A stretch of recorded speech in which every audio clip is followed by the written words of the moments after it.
Good morning, students. So, I'm sure you all are enjoying now PGBP. Yes, I will not expect that you recall everything. You should also not expect the same. And at the same time, please don't expect that you will get right answers immediately. Students, please understand one thing.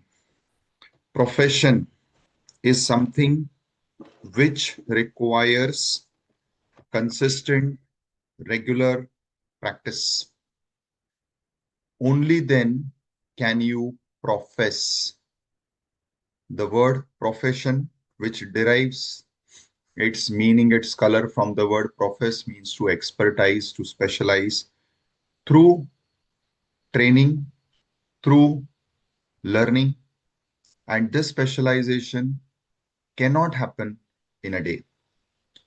So, students, please, many times I have seen that something which is possible becomes difficult because of over expectation or expectation of things happening very soon. See, it is not like our today's world, 2 minutes delivery apps or 1 day delivery apps that you order something and it will be through. It is that the time required has to be put in. I always say that studying and professing, you have to link to nature. If you will see, in nature, things will happen at a particular time and things happen consistently at that time. This is the best thing that you should learn from nature when it comes to your profession. So be it the daily routine, sunrise, sunset, then the monthly routine of the moon, whereby the moon is constantly evolving, changing, then be it your different festivals, be it your different rituals. If you observe, the nature is never in haste. The nature consistently does the same thing and it is doing it at a specific time or with a specific time interval. This is what you should adopt from the nature when you are talking about your profession. Students, when you are accepting things, yes, PGBP takes time. PGBP will require 3 or 4 rounds before I can claim that, yes, now I have started understanding provisions. I have started applying and getting the provisions right. But for that, you have to follow the nature. Like our teacher used to tell us कि जब तक आप 4 बारिश नहीं देखोगे, जब तक आप 4 summers नहीं देखोगे, you will not be able to expertise in income tax. So what they meant is like that until unless you are experiencing things 4 times, 5 times, you will not or you cannot claim that you are now specialized or expertise in that. Why I'm telling you this, students? Because I'm sure by now, at least what was totally out of your understanding has now come very much within your understanding, accepting 1, 2 provisions, that is okay. But what may have appeared as unmanageable, very vast, very technical, very difficult, is now coming in at least your range of understanding. But maybe at the same time, you may feel, but no, I'm not getting my answers right. No, but I'm not able to recall the sections. I'm not able to recall where what condition is given, where it is given that cash payment is not allowed, and where it is given that only account paycheck or draft or this is allowed. That is very okay because you have to live the subject for minimum 4 seasons. This is a simile which indirectly means that you have to do it at least 3 to 4 times. then only you will reach that level. So students, be patient, or I'll say be like nature. When you are studying, especially subjects like tax, and within tax, especially topics like PGBP, capital gains, deductions, TDS. Why? Because these are very vast. So students, with this a piece of small experience, piece of small learning which I have got from my teachers, I'm putting it across to you so that your journey with the subject is the journey of experience, is the journey of professing the subject. So yes, very good morning, Neeraj, Ajay, Tisha, Shamli, Pooja, Dhanalakshmi. Very good morning to all of y'all. And today we will be completing the major part of this chapter. Yes, if there are doubts, you may also parallelly put it across. We will be also taking and discussing your doubts. And at the same time, I'll try to cover up the remaining portion of this topic. So in the last class, we were discussing this. We were discussing the provisions from the PGBP chapter, and we had reached this page or this point, which was 35D. What was the page number? The page number was 253.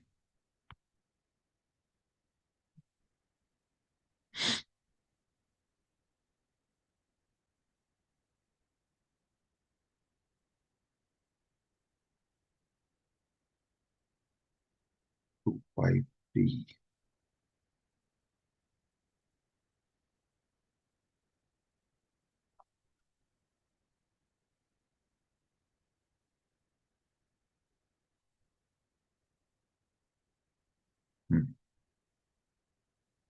So we completed up to this point. In this, depreciation has to be dealt with in detail today. But before I take up depreciation, let me take up the remaining provisions.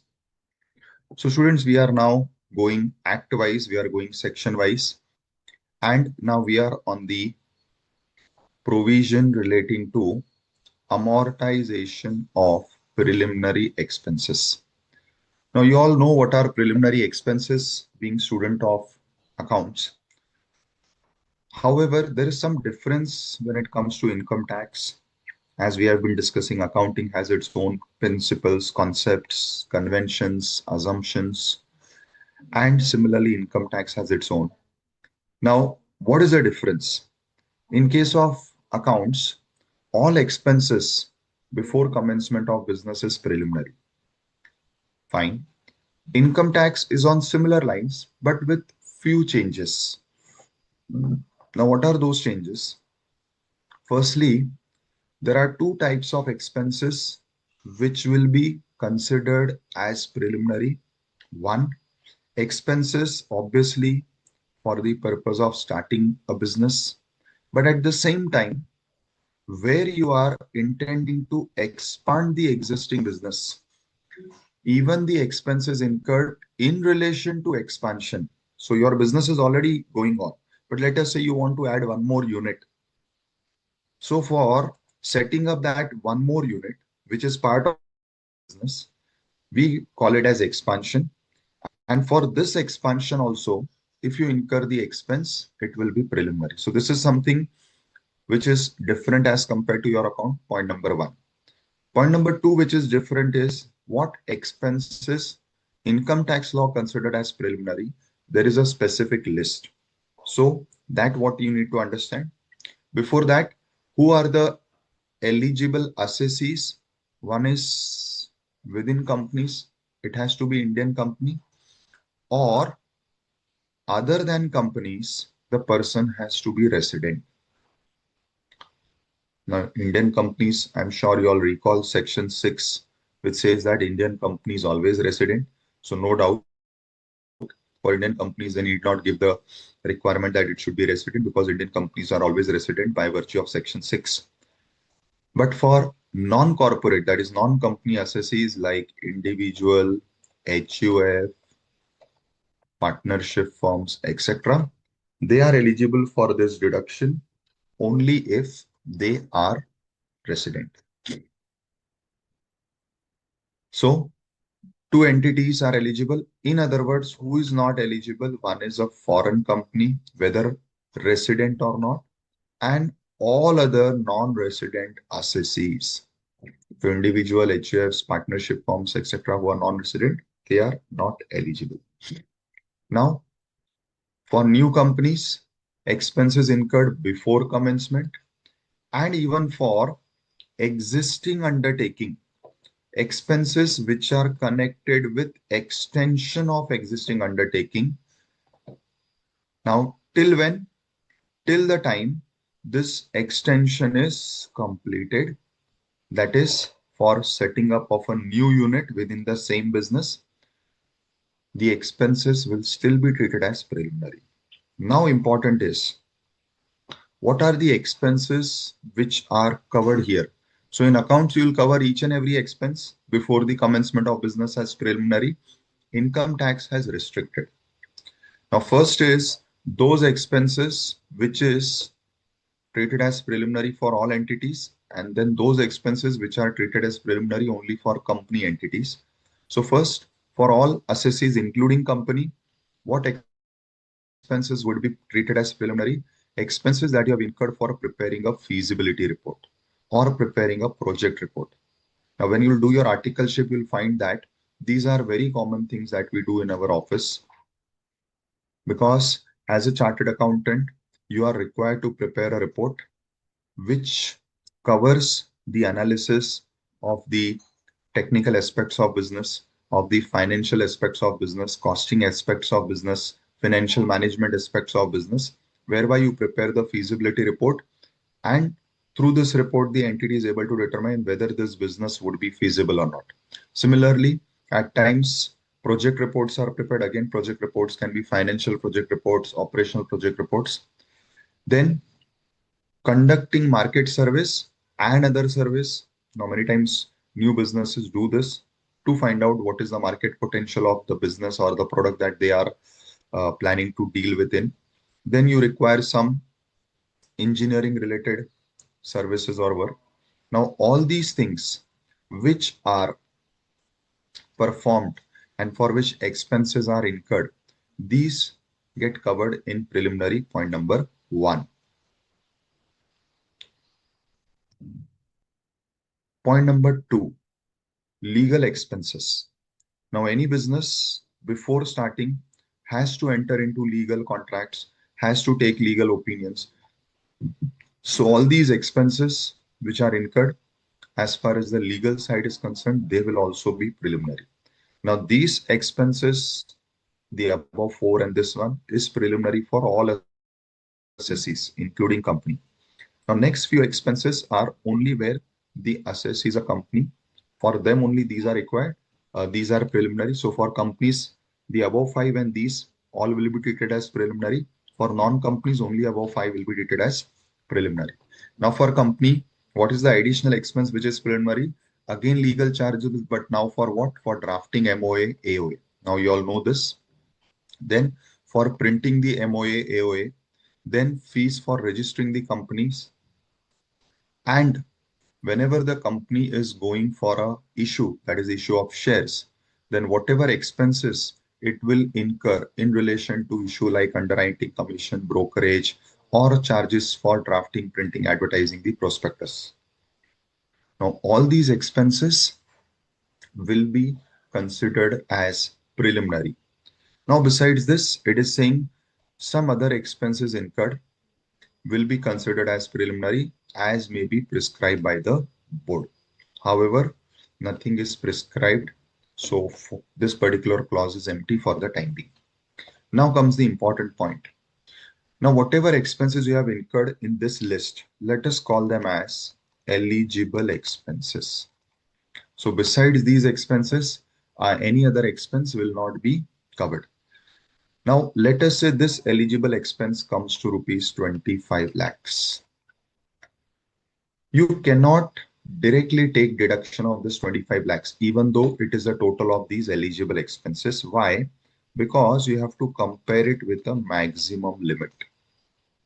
Now, what is this maximum limit? The maximum limit is 5%. Of what? Now, here comes again the distinction whether the assessee is a company or it is a non-corporate assessee. If the assessee is a company, maximum limit will be 5% of capital employed or 5% of cost of project.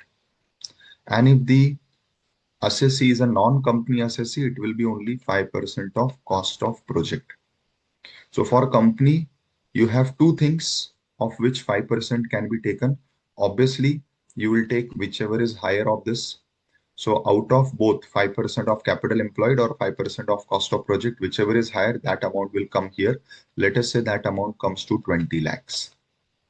So for you, the maximum limit is 20 lakhs. Compare it with 25. Now, what will be your final eligible amount for deduction? Obviously, it will be lower of the two, so 20 lakhs. Similarly, if you're a non-corporate assessee, you will only take 5% of cost of project. Let us say that is coming to 20 lakhs. Compare it with the eligible expense, whichever is lower, is your final amount of which deduction can be taken. And then finally, this eligible amount, which we computed by taking list of eligible expenses, comparing it with your maximum limit, whichever is lower is the final eligible amount. Now that will be allowed by spreading it over 5 years by taking 1/5 every year. And it will start obviously from which year? It will start from the year in which, if it is a new business, the business starts, or if it is business where already the business is going on, but you are doing extension, then the year from which or in which the extension is completed.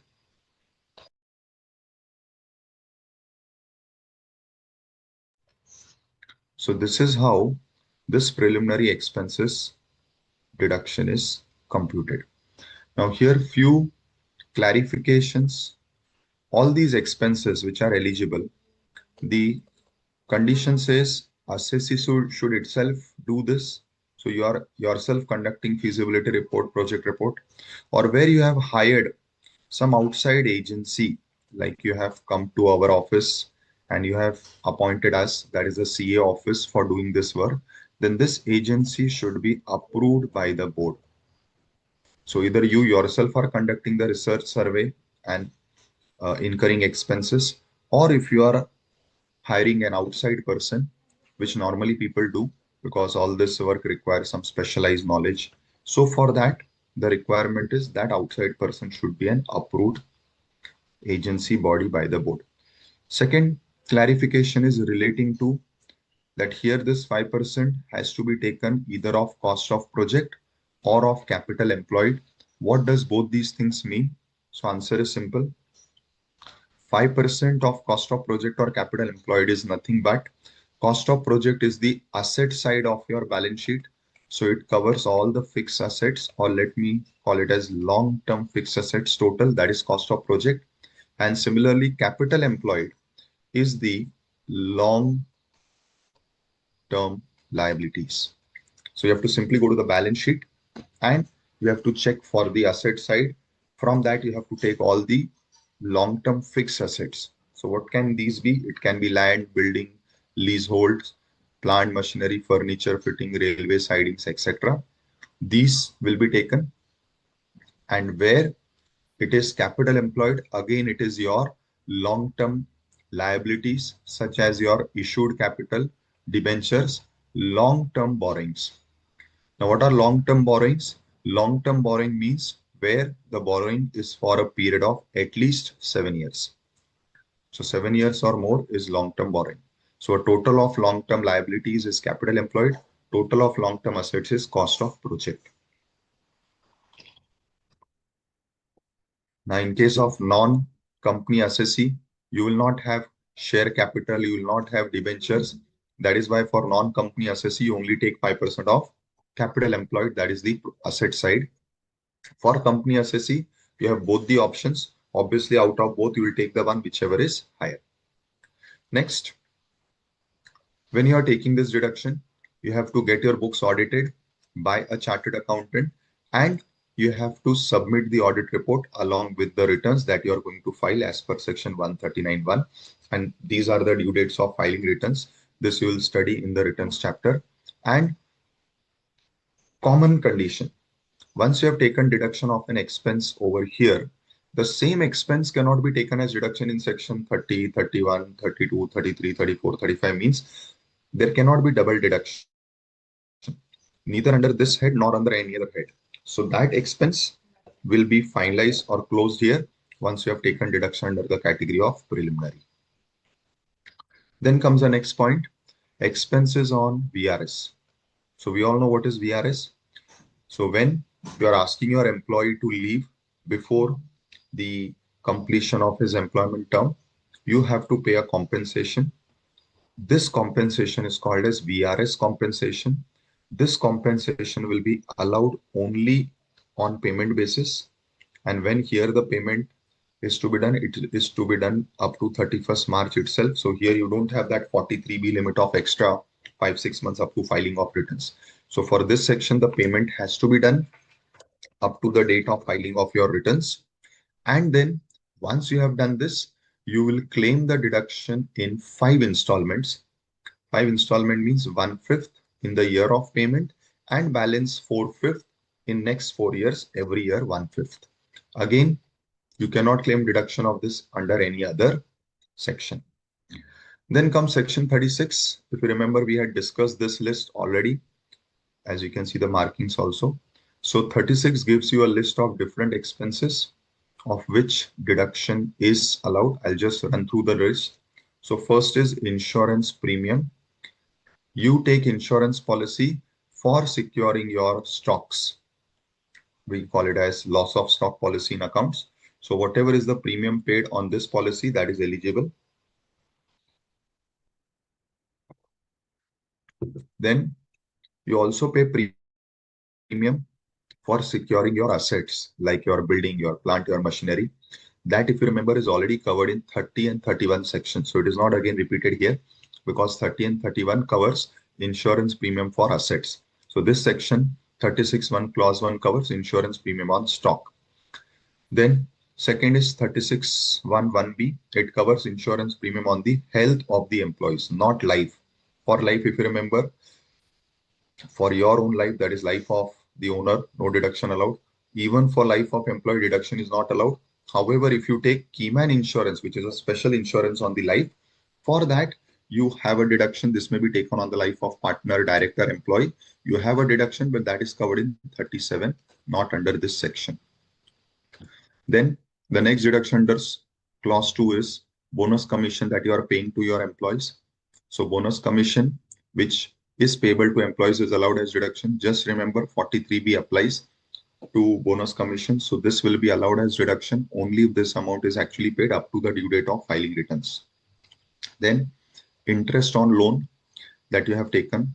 Again, see, remember those 4 conditions are there in all these sections related to business, current year, revenue, etc. Now in interest, these 2 conditions are very important. All 4 are applicable, but these 2 are important. One, the loan should be for the purpose of business. So if you're taken a personal loan for any purpose which has no connection with business, you will not get deduction here. Second, if the loan is taken for purchase of asset, like you are constructing a building, you have taken a loan for that, or there is a machinery, what do you say, a very huge machine or an entire project which you want to create, and for that you have taken a loan, then accounting standards and equally income tax provision says that whatever interest you are paying for the purpose of acquisition of a new asset, such interest is capitalized. Where it is capitalized? From the date on which you have taken the loan till the date the asset is first put to use. We have studied this in accounts also, even accounting standard 16 on borrowing cost deals with the same. Accounting standard 10 dealing with property is also talking about the same, and same principle is followed over here. So where interest is payable for acquisition or construction or creation of an asset till the asset becomes ready, the interest is capitalized. So that will not be eligible as deduction here. It will get capitalized in the cost of the asset where you can take depreciation. Further explanation, it says interest relatable to period after the asset is put to use cannot be capitalized. So that is what you can claim over here. So this is an important point relating to interest. You will get this in your adjustments. You will get this in your MCQ type of case study questions that you have to keep in mind. Now, on similar lines like debentures, you have something called as zero coupon bonds, where interest is not charged. Instead, a 100 rupee bond is issued by the company for 80 rupees. Now, the company is issuing at 80, but since the bond is of face value of 100, at the time of redemption, the company will pay you 100. So this is similar to your accounts adjustment called as discount on issue of debentures, if you remember that accounting subject. Now this 20 rupees is the discount on issue of these zero coupon bonds. And the loss is, let us say the life of this zero coupon bonds is 5 years. That is, after 5 years, the company is going to redeem. So what you will do is, this 20 rupees is your discount. You will divide it by the life of the debentures and you will claim this deduction over the 5 years. So discount on issue of zero coupon bonds will be allowed to you on pro rata basis over the life of these bonds. Then comes an important point.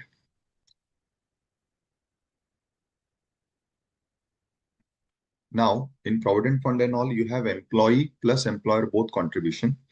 36(1) clause 4 and 5 deals with your contribution, that is employer's contribution to various funds, provident funds and other funds. These are allowed as deduction subject to two conditions. One is 43B, one is 40A9. We have studied both. 43B requires that these will be allowed as deduction only if it is paid up to the due date of filing returns. 40A9 requires that these will be allowed only if these are approved. So non-approved funds, unrecognized funds, deduction is not allowed. Thereafter, this clause, that is clause 4A, again deals with your contribution, but now it is dealing with your contribution to a specific fund, which is for the pension of the employee. Now, when you contribute to the pension fund of the employee gets deduction under 80 CCD. So this you may have studied in salary chapter. Firstly, whatever you contribute to employees pension plan or pension fund, it is first considered as salary of employee under section 17. And then secondly, employee is eligible for deduction, but that is the employee side. Here we are dealing with our side. As an employer, whatever you have contributed, whatever is your contribution to the pension fund or pension scheme of the employee, as covered in this section, is allowed as deduction. Now, what is important is this one point. Whatever amount you have contributed to the employee's pension fund, you are going to get deduction only up to this limit. What is the limit? 14% of salary. And what is salary for this purpose? Salary will mean basic plus DA forming part plus percentage commission. I'm sure you all know this from the salary chapter.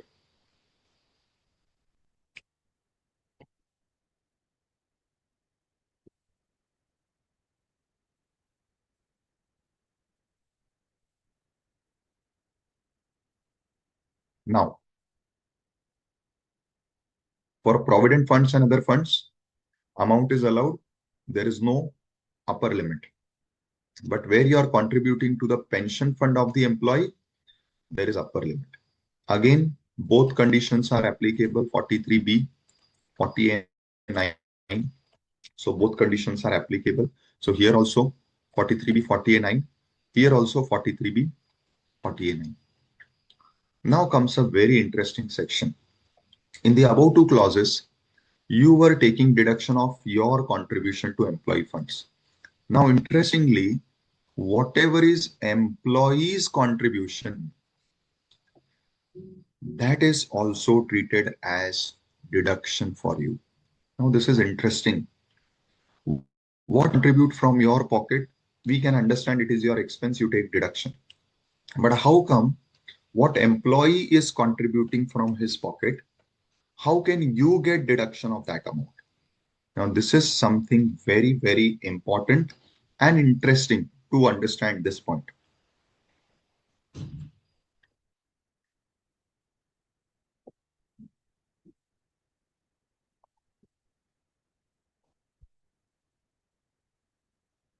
Now, importantly, you have this section which defines income. Now, this section has over a period of time, since the time the income tax law is there till date, has kept on adding new and new and new incomes. Now, in this section, some time back, the income tax added an interesting item as income. What is this interesting item as income? You are employer. Now, what you do is every month when you are paying salary to employee, you deduct from the salary some amount. What is this amount? This amount is employees' contribution to various funds. So what you do, you deduct that amount from the employee salary, which we call as employees' contribution. And that amount you go and deposit in the respective fund after adding your contribution also. I'm sure you all know this from the salary chapter. So as an employer, I will be deducting, let us say 100 rupees from your salary, which is called as employees contribution to fund. I will add 100 rupees from my pocket, and this 200 rupees I will deposit in the fund. Now, whatever I am adding from my pocket, which is called as my contribution, employer's contribution, that is already covered in these two clauses. 6 covers for provident fund and other fund, 7 cover for pension. And why pension is separated in a different clause? Because they had to put a special upper limit. So my contributions are covered in about two clauses. But whatever I am deducting from your salary as your contribution, firstly, as per section 24, read with this chapter section 28, because 28 is for PGBP, it is first treated as my income. Very interesting. So whatever I'm deducting from your salary as your contribution, when I deduct it, firstly, it is treated as my income. And then this section 36(1) clause 5A says, if I have deposited it, now this is interesting, deposited it by when? By the due date. But now here it is not the due date what we studied in 43B. 43B is not applicable here. They are saying I should have deposited it by the due date of the relevant act. So if you're talking about Provident Fund Act, that is next month's 15. ESIC Act, next month's 20th. Point is what? Since this is your contribution, first when I have deducted it, it is becoming my income. And then the law has put on me this special condition. I should deposit it immediately. Immediately means by the due date of that act itself, not of Income Tax Act, not of filing returns. That is why I said 43B condition that it should be deposited anytime up to next year. That is my due date of filing returns is not applicable here. If I want to get this deduction, I should deposit it within the relevant due date. Like for example, Provident Fund due date, it is 15th of every month. Now this is very important. And this note, it is clarified that provision of 43B, which is related to payment up to what? Up to the due date of filing of return, does not apply to your contribution. So this section is covering deduction for your contribution. But how? Firstly, when I deduct, firstly it is treated as my income. as per 224 definition of income read with my respective head section. First, it is my income under PGBP, and then when I deposit it, it also becomes my deduction. Now here you'll find a reference of one more section. Why? Because same thing. If this is my business related employee, then firstly it is my income under business as per 28 and then deduction as per 3615A of PGBP head. But if let us say I'm engaging into an activity, but that activity is not business. For that activity also I have employees. Again, for employees, Provident Fund Act applies, so I have to do deduction. So now I'm covered in other sources. So firstly, whatever I have deducted of these employees, it is my income under the head other sources. And then again, same condition under other sources. Once I deposit your contribution before the due date of the relevant act, which will come immediately in the next month, I will get deduction from other sources. So this point covers both heads because if my activity is a business, the income expenses are covered under PGBP. If it is not, it will be covered under other sources. But under both, the provision, firstly, of treating it as income is same, though under different sections of respective head. And then only if I deposit it immediately in the next month by the due date of respective act, I will get deduction under the respective head. So students, I hope this is clear because this is something very special, very different. Kuldeep, you are saying interest on PF. And please understand better, you are mixing. Interest is what is received by the employee. So for employee, whatever interest is getting accrued on the Provident Fund, on my contribution, on employee's contribution, that is their income under the head salary, other sources, depending upon whether the fund is approved, that is Provident Fund is recognized, unrecognized, approved, unapproved. We are not concerned with that. Why? Because it is income and it is income of employee. Here we are concerned with the principal amount, that is the contribution. Your contribution which I have deducted from your salary and deposited, my contribution which I am adding out of my pocket. So here the interest part which you have studied in salary will not come because that interest part is dealing with the income side and that is income of employee. I have nothing to do with that. Right, beta? Bad debts we had discussed. You will get deduction of bad debts subject to condition that first, it should be related to your business.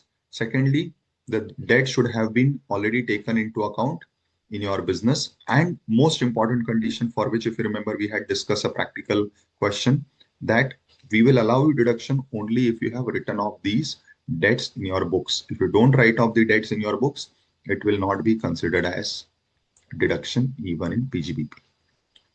If subsequently you recover these bad debts in future, then section 41 applies, which we also studied at the start of this subject, this chapter, that if you have claimed deduction of any amount earlier, so deduction was allowed earlier under this section, and later on that bad debts is recovered, then whatever amount you have recovered in the future will be treated as income of the year in which it is recovered.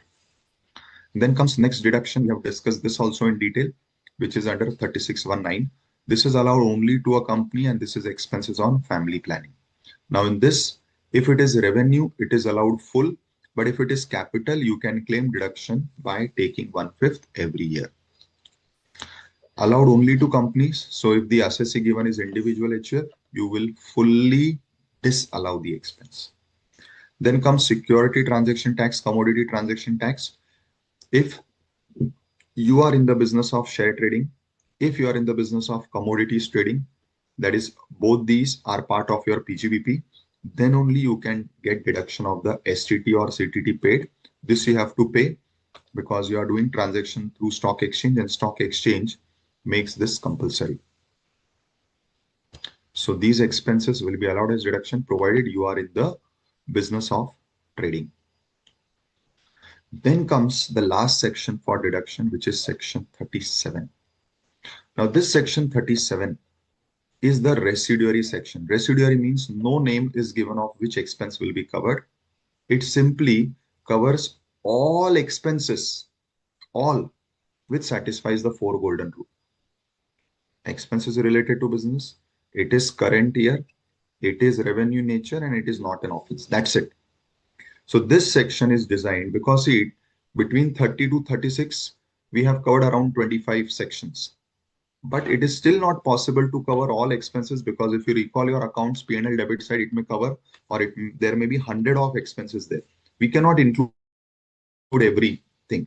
Like for example, till now you haven't found any section above from 30 to 36 covering your major expense like purchase, like salary, like wages. All these are not covered. Advertisement, all these are not covered.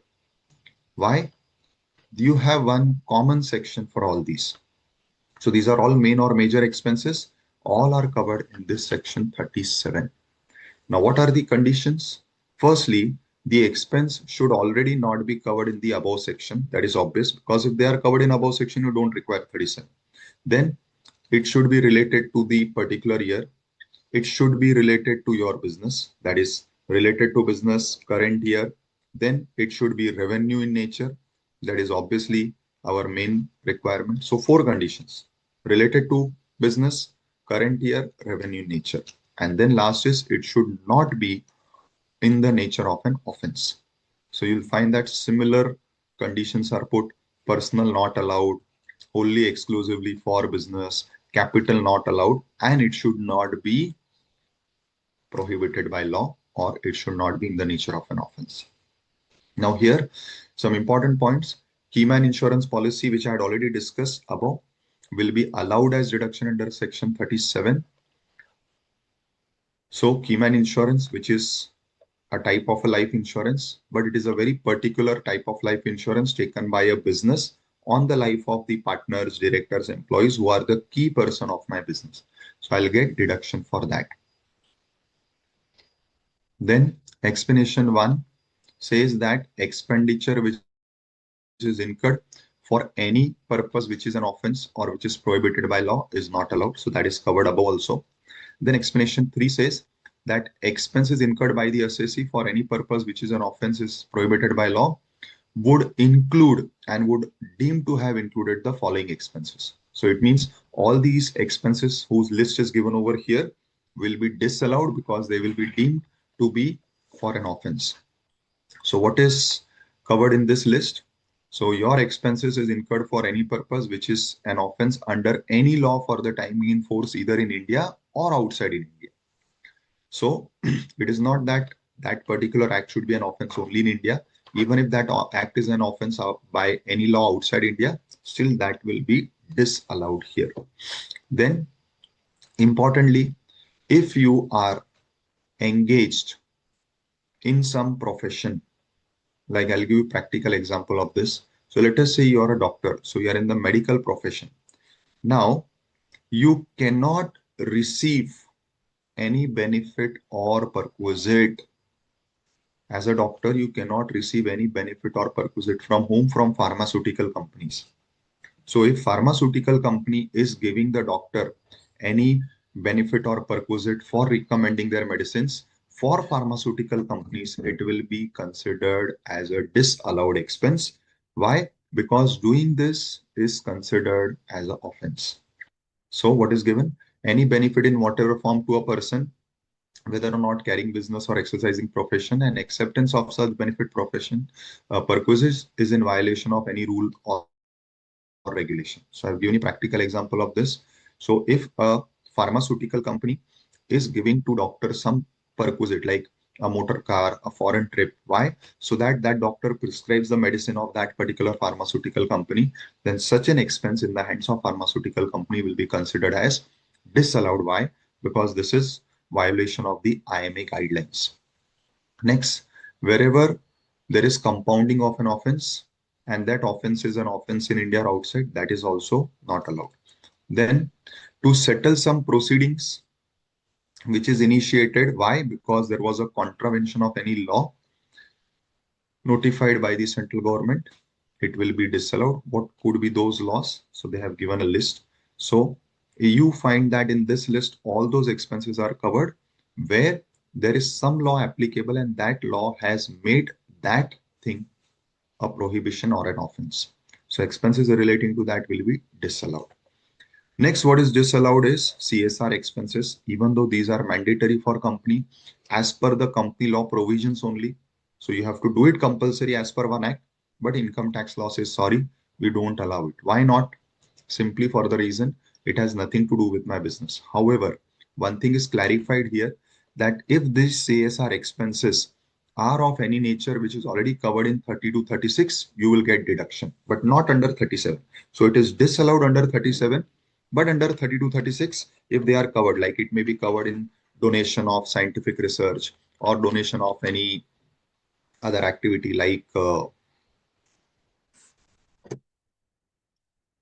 uh, skill development, agriculture extension, or it is something related to family planning. So if it is covered in 30 to 36, you get deduction, but not under 37.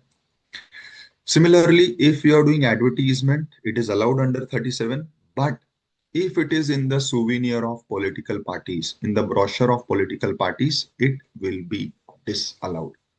So you may do advertisement anywhere of any type. It is allowed under 37(1).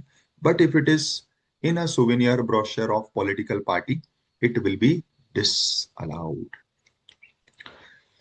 So students, this is the end of the list of expenses which the law says we will allow it. Now, Nita Krishna is asking, sir, if these expenses pharma company will mention sales promotion. So exactly what a pharma companies mention it as sales promotion only. So whenever their audit will happen, income tax audit, at that time, as a CA, as a tax auditor, it is your responsibility to find out what is the nature of this sales promotion expenses. If it is in the nature of giving perquisites to doctors and all, then it should be disallowed, right? Great. So now we will take up depreciation practical. Before I go to the inadmissible list, now within admissible list, we will take up depreciation practical. So I come back to my sheet where I have taken a practical example on depreciation so that you will be able to understand it better. Just give me a minute.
So now students, let us take up the practical part of depreciation so that our entire expenses discussion will complete.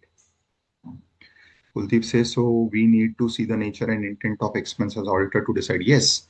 So Kuldeep, we are going to study a section in PGBP, which is section 44AB. This 44AB deals with something called as tax audit under income tax. So what is tax audit? So tax audit is where you are required to audit from the perspective of income tax, that is all these provisions. So as a tax auditor, it is your responsibility to find out whether the assessee has correctly claimed these deductions. How? By applying 30 to 37, that is the four golden rules, and then also checking 40 onwards for any restriction or disallowance. So whatever in PGBP we have studied, that is going to be one very important part of your profession or practice, because as a tax auditor, you are required to exactly check all these things, and on that basis submit your report, on the basis of which the final PGBP or the income tax computation of that assessee will happen. So that is where I said at the start of this topic, this chapter has a lot of relevance in your profession. Correct? And that is why even in your articleship, you'll find doing this regularly. Khushbu says, sir, I have a technical query. I cannot do 4 days login to BS portal only evening. I did not get your point. You have a problem in logging into BS portal in the evening, or I didn't get this. You are saying I cannot do 4 days login into BS portal only evening. Sorry, Khushbu, I'm not getting your problem.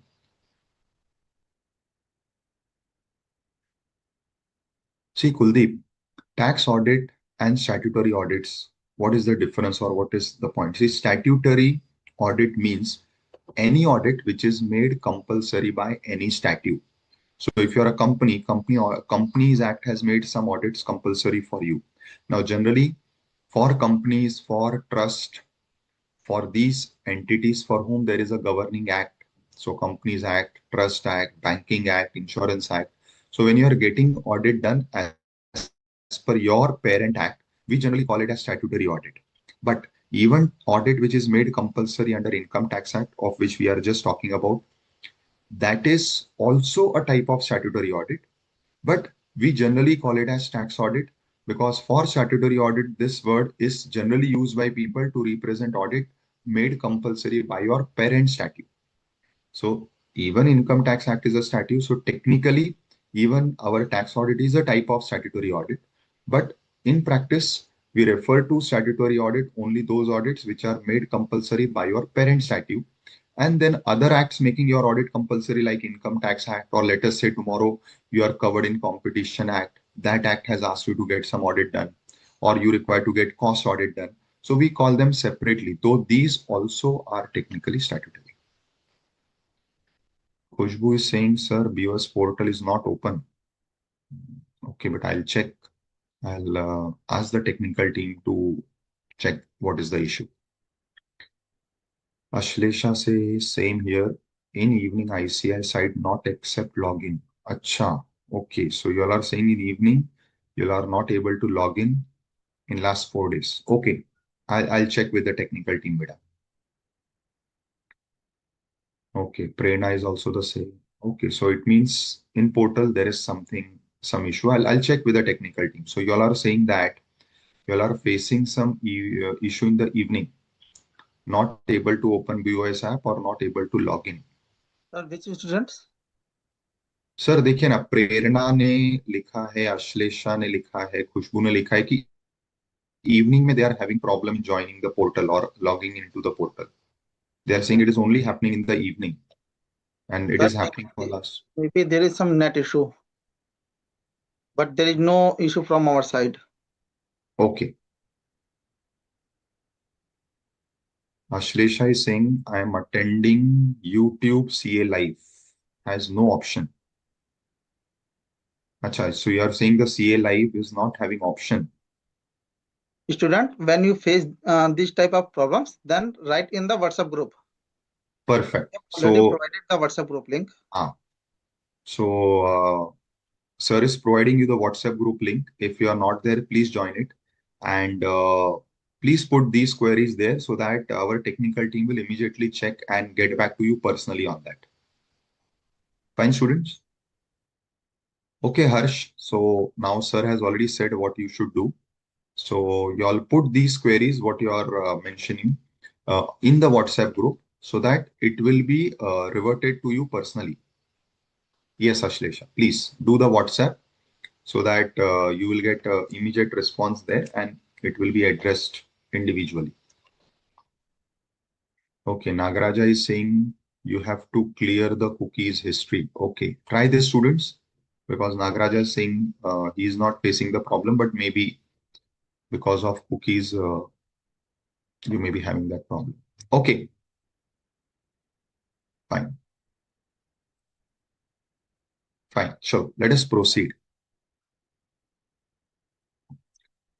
Good. So this discussion worked as a mental break from the technical things going on. So we just shifted to some non-technical. See, such breaks are very important so that again, when you come back to something technical, you are able to full focus on that. See, these small things you have to apply during your studies. Generally, it is said that you can focus with your full concentration up to 40-45 minutes. So after that, you should take a mental break. May not be a complete break, but just after 40-45 minutes, you can just stop reading. You can just uh, sit idle. What I normally do is after 45 minutes, 1 hour, whatever is my capacity, I just close my work or I just keep it aside. I close my eyes and either I play a song in my mind or I just recall some past event like a cricket match or some movie scene or some incident in my life. I do this for 2 to 5 minutes. It is also relaxing. Plus, it breaks that too much of technical or continuity. So it helps me again refocus for next 45 minutes, 1 hour. Again, after that, if I feel it is getting too heavy, again I do the same thing. I close my eyes, I sit, and then I do again this mental process. Then after 2.5, 3 hours, I get up, I do a walk, I lie down maybe for 10-15 minutes, again with eyes closed, again on similar fashion. So it also gives me a physical relaxation. If anybody of you know how to do yoga nidra, you can do this after every 2.5 to 3 hours of sitting. You can just have a walk, do some stretching, and then lie down and do yoga nidra for 10-15 minutes. Then sit. Again, you are recharged for next 2.5 to 3 hours. See, these are some very important disciplines that you all should practice. So, being a professional is not means so straightforward thing. Being a professional requires a discipline. Being a professional requires these specific techniques so that your same time, whatever you are sitting and studying, becomes more effective, more productive. So, firstly, you should avoid breaks after every 15-20 minutes because that is not good. Many times when I talk about these breaks, students then apply it after every 10-15 minutes. That is not at all suggested. You should have a minimum continuous focused study of 45 minutes. Maybe take at times on a particular date, maybe even half an hour if something is not going good with you and it is continuously disturbing you. But 45 minutes to 1 hour is the minimum time, after which you can take a 5 minutes break. And after every 2.5 to 3 hours sitting, you should take a proper break where you should do some physical stretches, some physical walking. And if required, if you feel fatigued, just lie down for 10-15 minutes after that stretching and do yoga nidra. Then again sit for 2.5 to 3 hours. You will find that your sitting of 2.5 to 3 hours is very effective, very productive, And between that 2.5 to 3 hours, maybe after 45 minutes, 1 hour, you can take that 2 to 5 minutes mental break. See, these are some important disciplines. These are rather some important to do things whenever you are studying so that it makes your work, your study more effective. Chalo. Now let us go back to depreciation again. We studied this in the previous class. We again revise it from my notes and also take up the practical one. So you have section 32 subsection on clause 1, which is for power units read with rule 5(1)(a). This rule says that power units are given an option to go by SLM method also, but this option is not given for other assessees. So for other assessees under clause 2, it is only WDV method. Any other option is not there. Then again under clause 2A, you get deduction in addition to the regular deduction. This deduction is called as additional. And then 32(2), if you are not able to utilize this depreciation or you're not able to absorb this depreciation against your sales, against your revenue, then whatever is the balance depreciation, it is like a loss. We call it as unabsorbed depreciation. And this depreciation you can set off against other incomes. If not, you can carry it forward to the next year. All this we had studied in the previous class. Now, from the perspective of the practical sums on depreciation, some points are very important. Now I have made a comparison between your accounting calculation and PGBP calculation of depreciation. In accounts, you compute depreciation for each asset separately. So if you recall accounts, we prepare uh, ledger accounts separately for each asset, that is for each building. If you have multiple buildings, you will prepare separate building accounts. You will prepare separate plant and machinery accounts. So in a given period, you may have 100 assets, 20, some 10 to 12 different buildings, some 30 to 40 different machines, some motor cars, computers. So what you do is you prepare separate account for each asset and you compute depreciation for each asset separately. So let me call it as asset wise. Now, what is different in income taxes? We will not open separate accounts for each asset. Rather, we will club them. We will make a group of similar assets and we will compute the depreciation for all assets combined. So we make groups of similar assets. These groups are called as.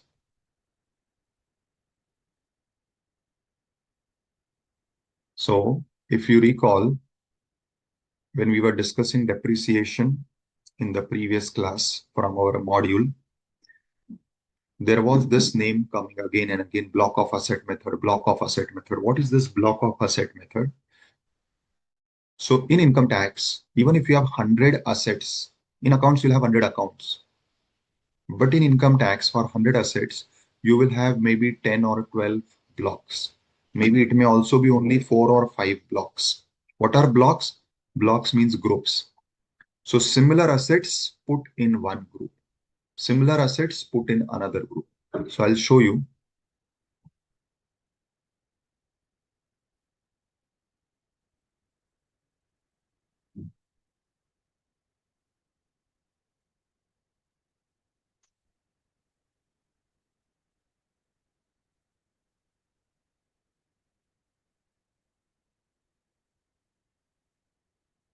See, income tax has made these assets.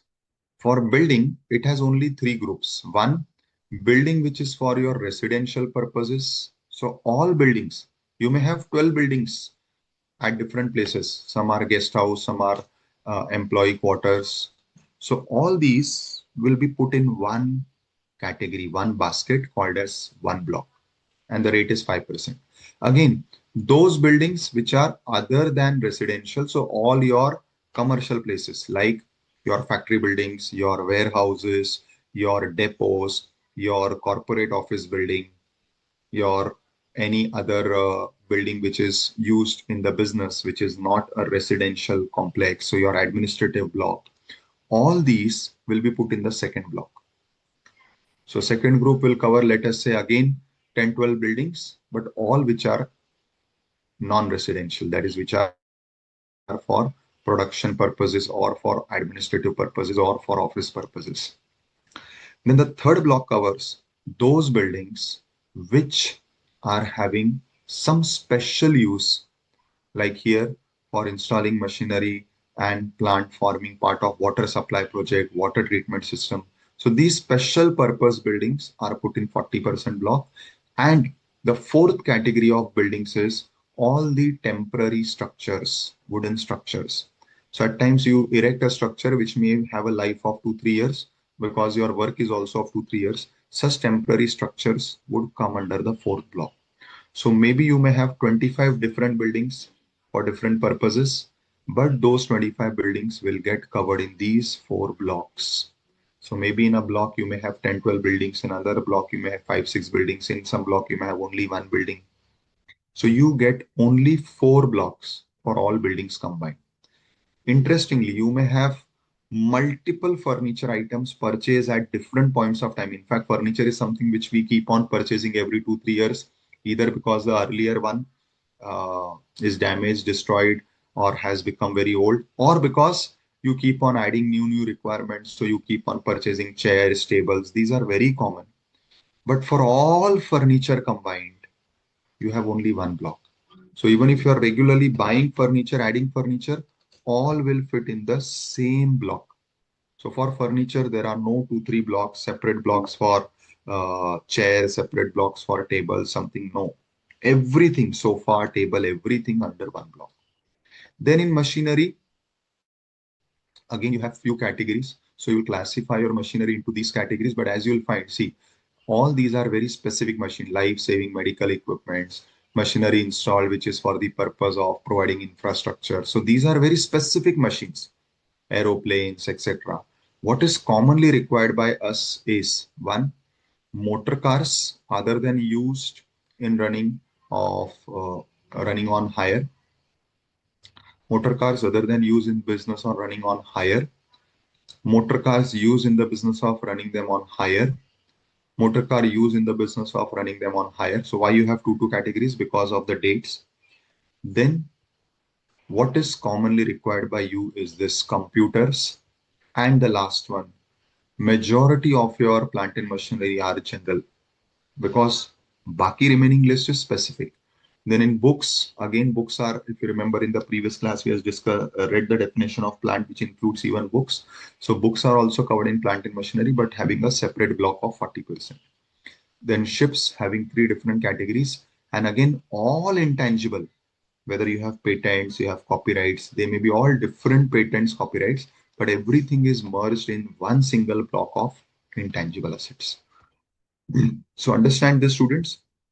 In accounts, you may have multiple accounts for different assets. Here we will have limited blocks.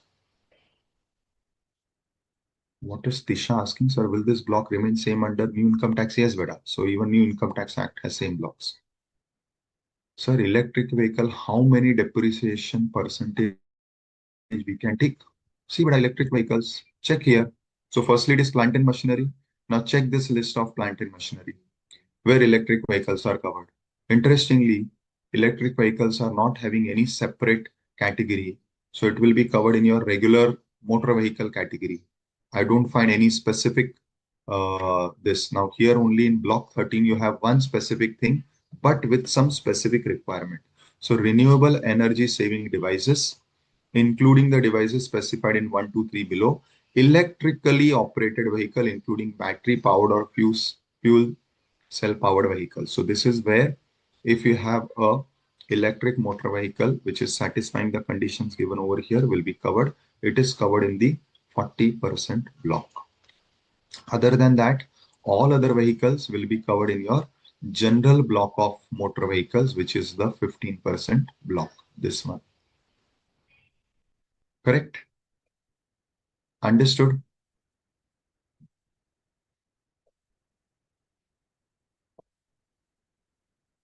Now, so first difference is You will not do computation asset wise, you will do it category wise or block wise. Then comes the second interesting point. We discussed this in the previous class also. In accounts, you compute depreciation proportionate day wise. So from the date you have purchased the asset, you start computing depreciation. Income tax says no. We will not do so minute working. Either we will take full depreciation or we will take half. Now, when you will take half, it says if in the year in which you have purchased the asset, if in that year you have put the asset to use for less than 180 days. So in the year of purchase, the put to use has happened and you have put to use it for less than 180 days, then you will take half. Half means whatever is the rate we just saw in the blocks. Different rates are given 40%, 15%, 30%. You will take half of that rate for that asset. Now, somebody had asked me in the previous class also, sir, how this half will be done. That you will see today when we deal with practical sum. Now, Neeta Krishnan is asking, sir, as per AS10, the depreciation will be based on useful life and also revaluation done in between. How income tax match? No, but income tax is not matched with AS10. See, you should remember and understand that Income Tax Act, accounting standards, GST law, then Banking Act, all are different laws. And different laws have their different principles. So you may have a different computation as per Companies Act, further different computation as per Income Tax Act, further different computation as per GST Act, and all three will not match. So you will have three separate workings for three separate laws. So what you are doing in accounts, AS10, that is not what is followed in income tax. Income tax has altogether different provisions. That is what differentiation we are studying. So it will not match better, never. And that is okay because different laws, different provisions. So in PGBP, we will compute only half depreciation, but this will happen if in the year when the asset is purchased, it is put to use for less than 180 days. Then comes the next thing. Again, in accounts, in the year in which you have sold the asset, you again calculate depreciation day wise up to the date of sale. In income tax, we don't calculate depreciation in the year of sale.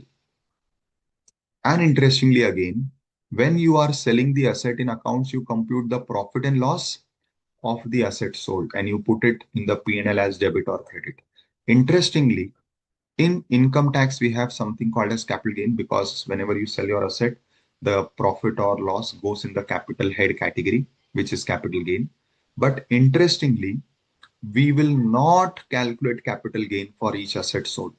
We will calculate it for the entire block. So what is very important is here also, you will find that income tax depreciation is not asset wise, it is block wise. So even we calculate block wise depreciation and we also calculate capital gain block wise. So for one asset, we don't calculate depreciation. For one asset, we don't calculate profit and loss. Whatever we do it for the entire group. Correct? 40%. Let us say block 5 is intangible 25%. So what you do is you categorize all your 100 assets into these blocks. Now, let us say this block, first block, which is covering around 12 buildings, the opening WDV of all the 12 building combined is 4 CR. So I'll write it like this. This block 2, which is having the commercial, all offices, factory buildings, warehouse, godowns. Let us say these are 20 buildings and the opening WDV is 20 crores. Then in plant and machinery, I have 50 plant and machineries. All are falling in the 15% because as I showed you, majority of the plant and machinery blocks are specialized plant and machinery covering only one or two specific machines. But in your factory, you have multiple machines. If they are not covered in any of the specific blocks, all will be covered in the general plant and machinery block. So let us say I have 50 machines falling in this block. So the total value is opening WDV is 200 crore.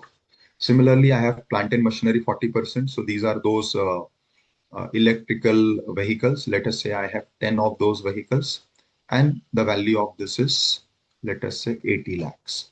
And then I have multiple intangible assets. Till now, I have different trademarks, copyrights, patents. Total in 15 I have, and the value is something 100 crores. So how do I start my working? So I have my opening WDV as on the first day. Now this is how this differentiate with accounts. In accounts, you have the same assets, but you will have 100 accounts. That is for each asset a separate account. In income tax, we will merge them into the blocks. Now, total blocks given in the Act and rules is, let us say, around 2022. But whatever assets I have, they are covered in total 5 blocks. So this is how my working will be. Now, you have actual cost of assets which are purchased during the year. Now, during the year, I have not purchased any building of 5%. There is no residential building is purchased or constructed, but I have purchased 2 new commercial places. Let us say one corporate office I have purchased in some prime location, and one somewhere I have built or constructed a factory building. And the cost of these two is coming to, let us say, 10 CR. So 10 CR is added. Similarly, machines, 10 new machines are added at a combined cost of 50 crores. Nothing is in 40%, nothing is here. So total 80 lakhs, 100 crores, 4 crores, 30 crores, 250 crores. And the number of assets in these blocks are,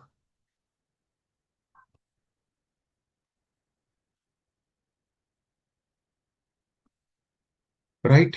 Now, whatever assets are sold, demolished, discarded in the year, simply I'll take their sales value and I'll subtract it.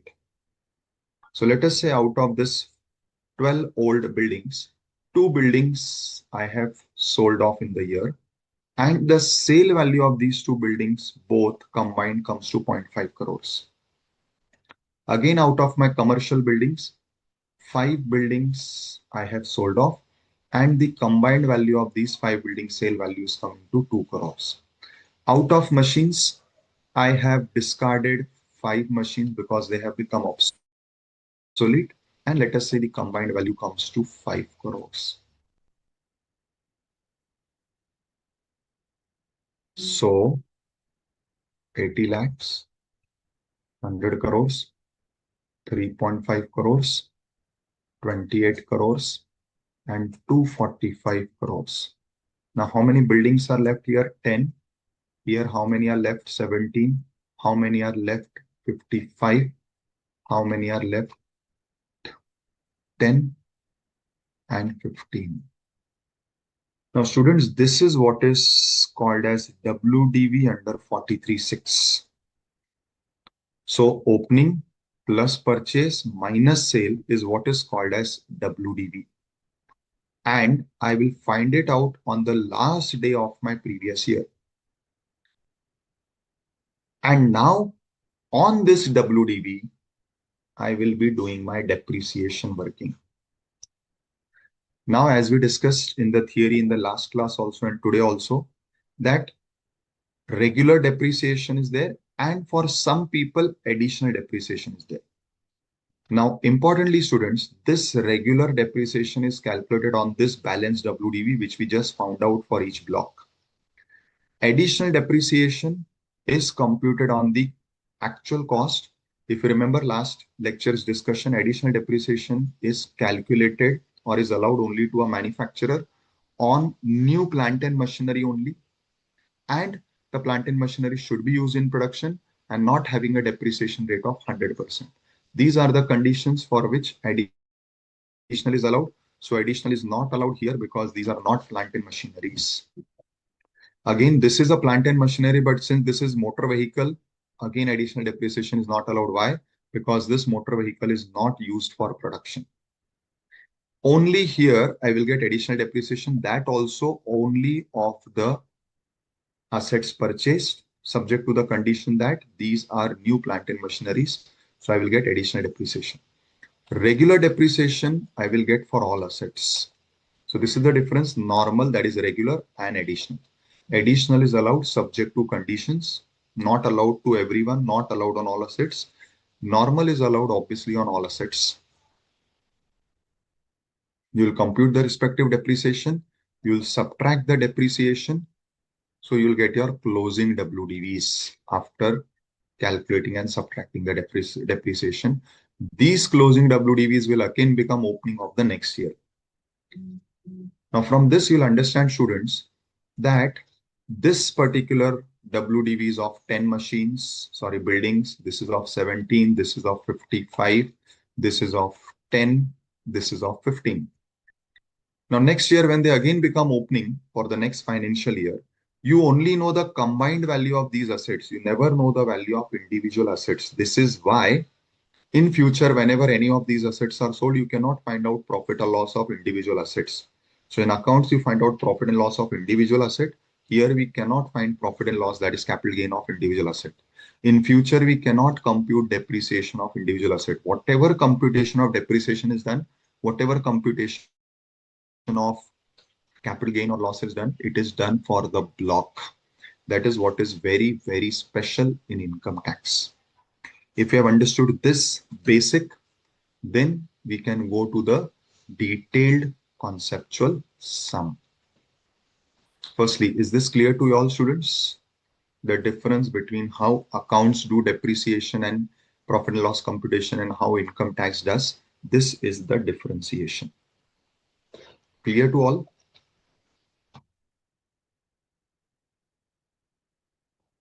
Excellent. Now I have crafted some conceptual sums so that whatever we have studied, we can take it up more in detail practically. So these are independent examples of Messrs. Pushpa, who is a manufacturer, and the details are provided for the current period, that is 25-26. All amounts are in lakhs. Now he has block of plant and machinery. Now you will see that all are 15% plant and machinery. Why? See, this is a conceptual sum. This is not a real sum. In this, I have taken one case only. That is, I have taken only one block, which is of plant and machinery 15%. I have not taken different blocks. Like in real example, you will have these type of blocks. All blocks are of separate. But why here I have taken only plant and machinery? Because I wanted to craft different possibilities. So I have crafted total 5 possibilities, right? In these 5 possibilities, you will find some differences in all the figures. Some may be common, some may be different. But what is important is how this will have impact on depreciation computation that we are studying. So we are taking example of only one block, that is plant and machinery 15%. But for that one block, I have crafted 5 different scenarios. Here there is a typo error. So this should be C, this should be D, this should be E. So you have 5 different case scenarios. So there is one block with 5 different case scenarios. Now, any depreciation computation that you will get will not fall outside these 5 cases.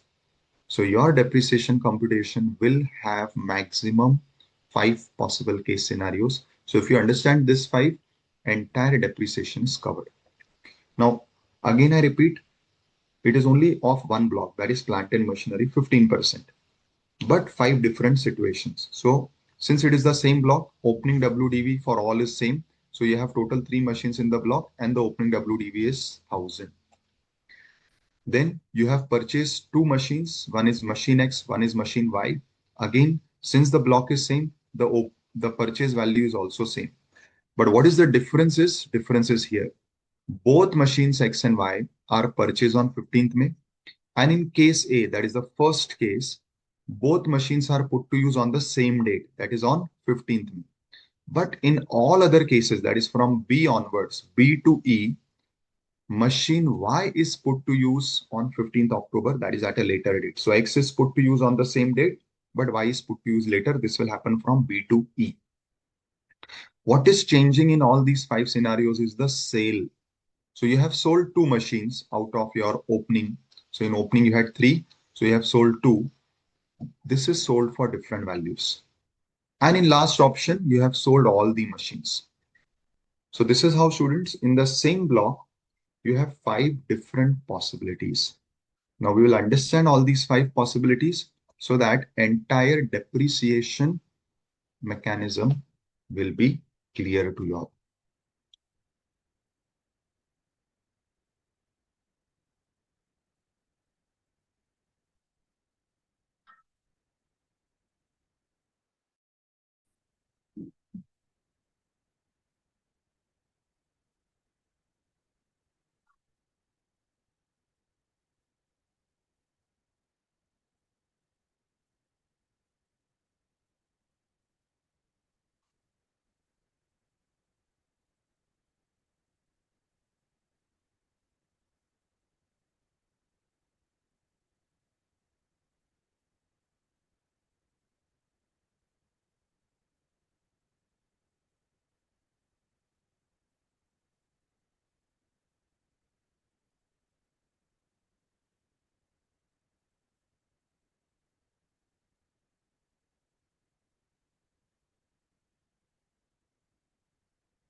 So today we are dealing with the depreciation working. So I have case A, case B, case C, case D, case E. Correct?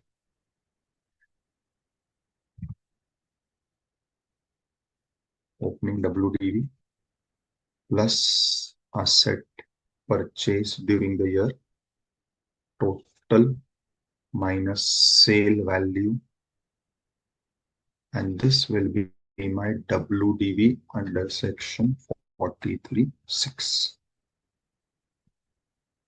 Students, I'll just request that you take a screenshot of this so that for you, again, swapping between the screens will not be a problem. So please take a screenshot of this.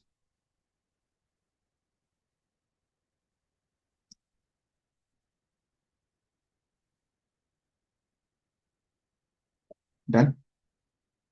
Now opening is 1000 with three machines and two machines purchased 200, 600. So it is total 800. So 1000 with three machines.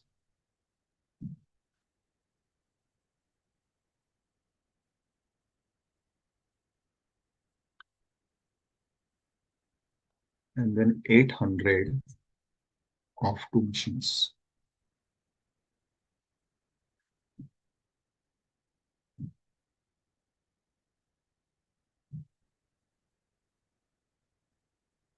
So in all cases, since we are talking about the same block, up to this stage, there is no difference.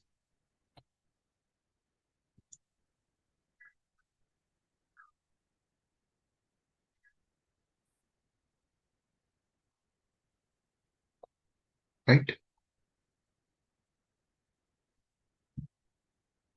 No, Harsh, here I will not use split screen for the simple reason I will not require my original data anymore after I have written this. But maybe for y'all, you may require the data, so you can do that. In split screen, then I will not get the wide range.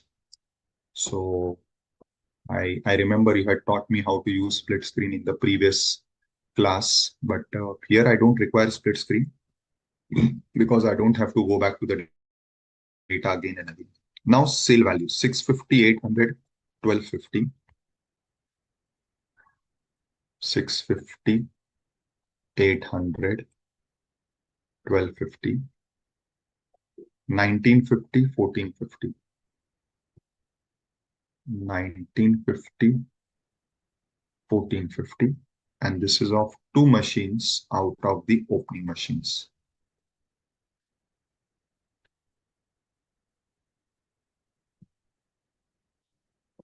So what is my WDV?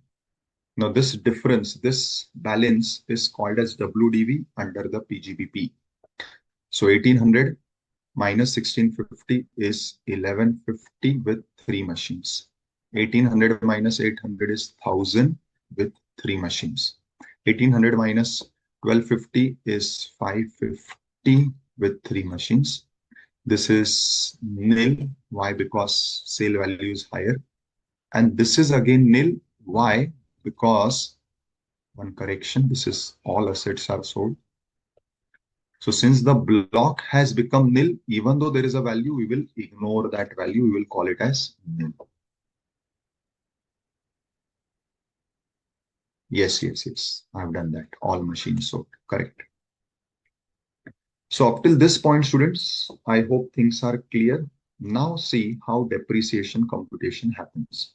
So minus depreciation under section 32, 1. One is your normal or regular depreciation, and one is your additional depreciation. Now, we have something called as half and full. Now, what is half? You will get depreciation at half of the rate. But what was the condition, if you recall? If in the year of purchase, the asset is put to use for less than 180 days. Now, in assets, I have purchased two assets, X and Y. In case A, the first case, both the assets are put to use in the month of May itself. That is the date when you have purchased it. So in my first case, that is case A, there is no half asset. Why there is no half asset? Because both the assets which are purchased are put to use for more than 182 days. Now, how do you get this 182?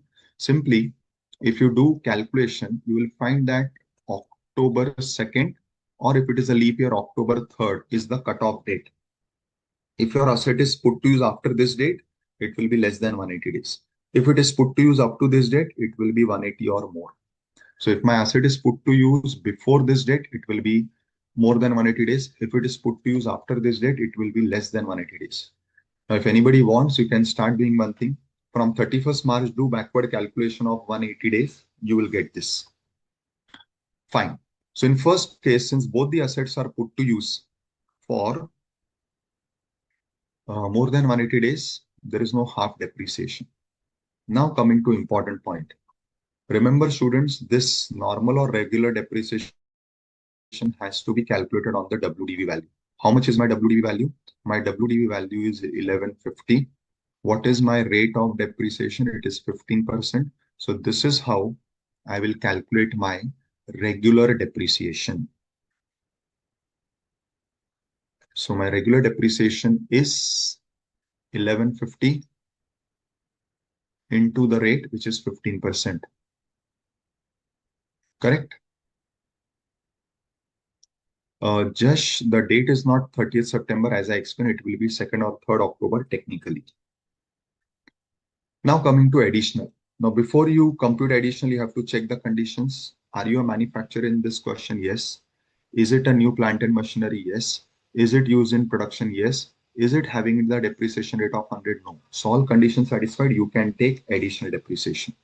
Now again in additional, there is no half depreciation because both the new assets are put to use before 2nd October. So it is full depreciation only.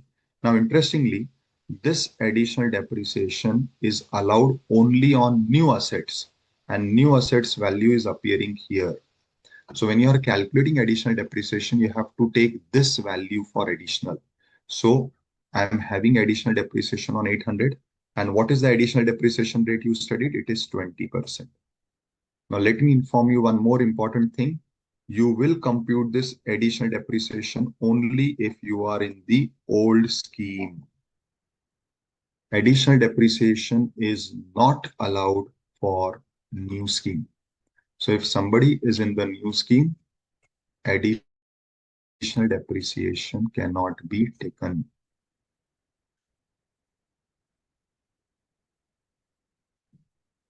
So regular depreciation allowed for both schemes, but additional depreciation allowed only for new scheme. Sorry, old scheme.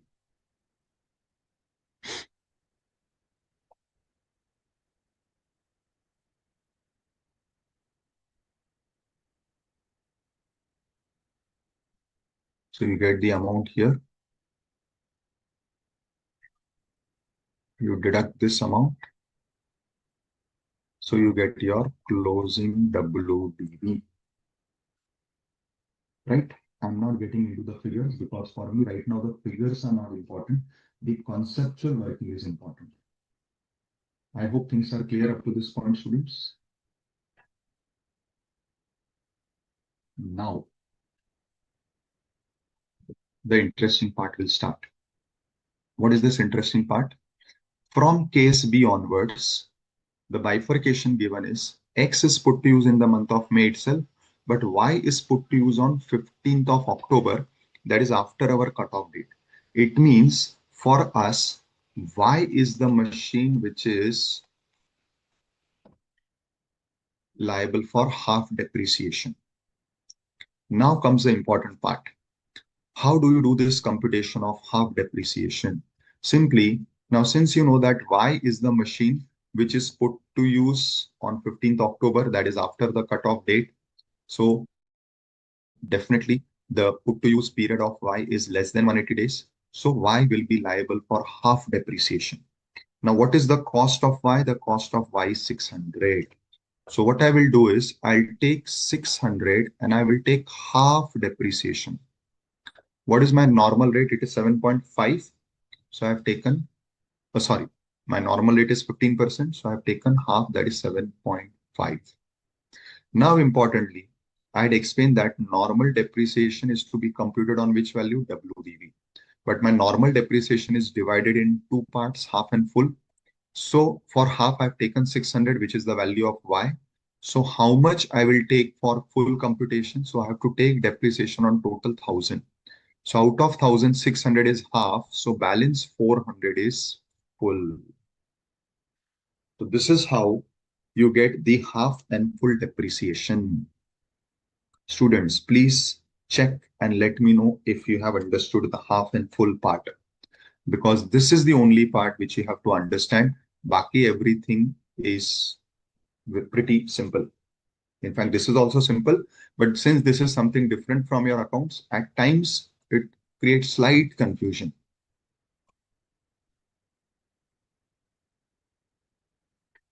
Yes, Harsh, that's what I'm saying. It is slightly confusing. So be patient. So you have to calculate depreciation on this 1000. 1000 is your WDV under 43.6. 1000 has to be divided into two parts, for half and for full. Half means simply take the value of Y. How much is Y? 600. And then out of 1000, if 600 is taken for half, then what is left? 400. Because the total value for depreciation is this 1000 rupees. So from 1600 is taken in half. So how much will be taken in full? 400. Right? Clear, na?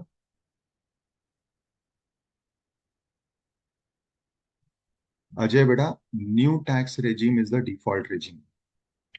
So when we say new, it means default. When we say old, it is the optional regime, or it is opting out of the default regime. So optional is old, correct? And default is new.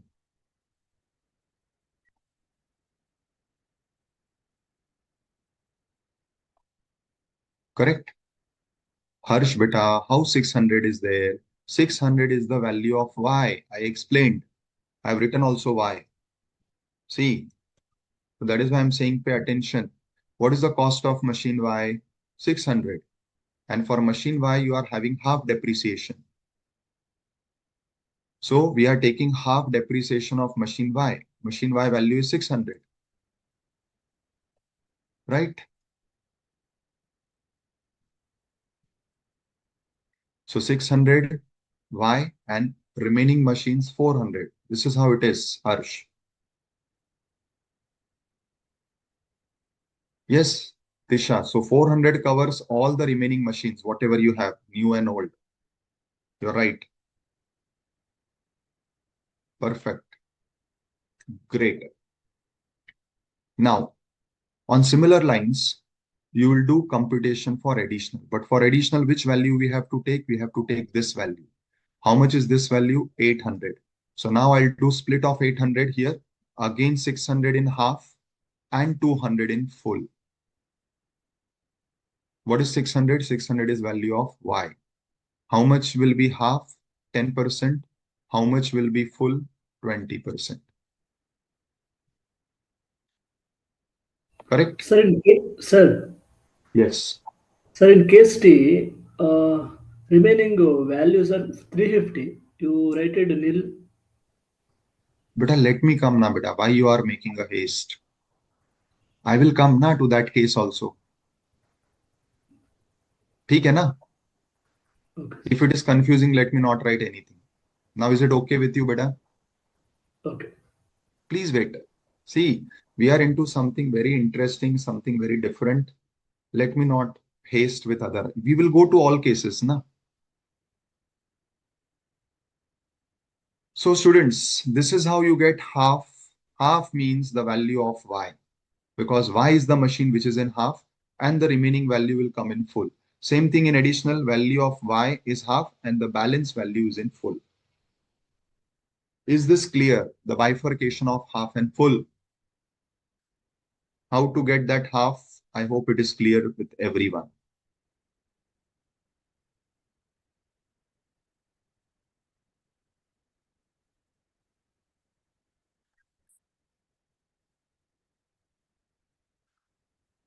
Correct?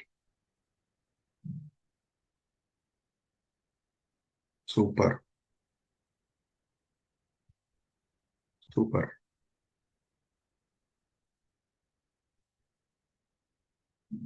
Which new depreciation value is changed, beta? Ishwarya? Which new depreciation value is changed, beta?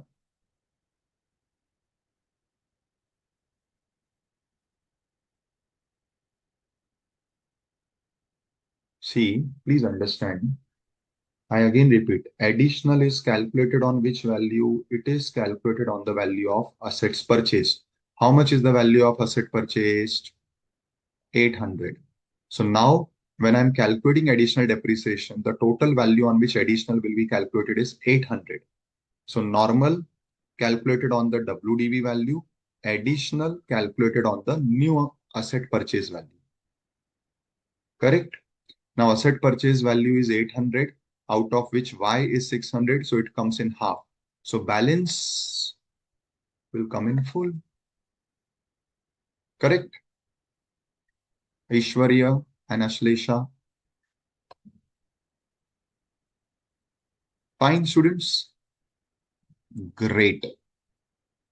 Now coming to the third scenario where your WDV is 550. Again, I have to take half for Y.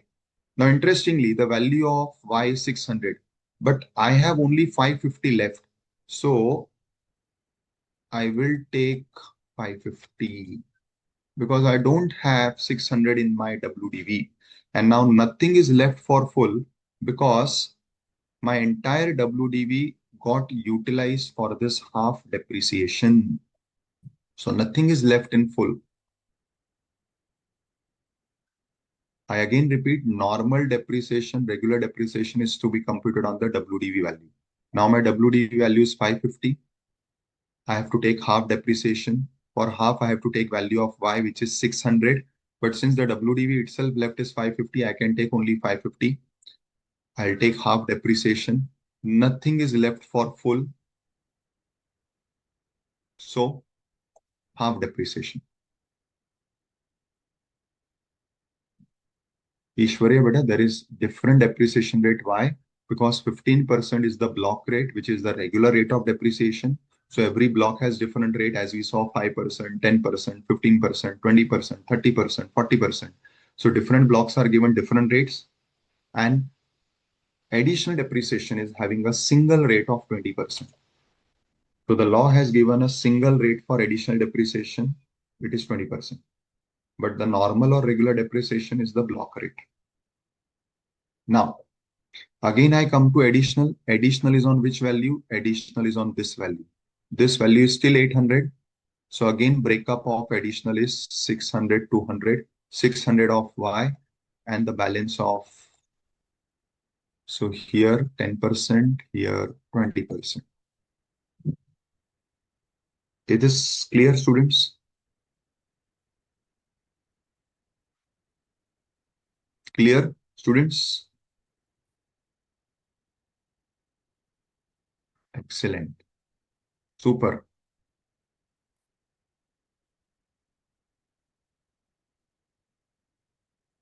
Yes, Shraddha, you can say so.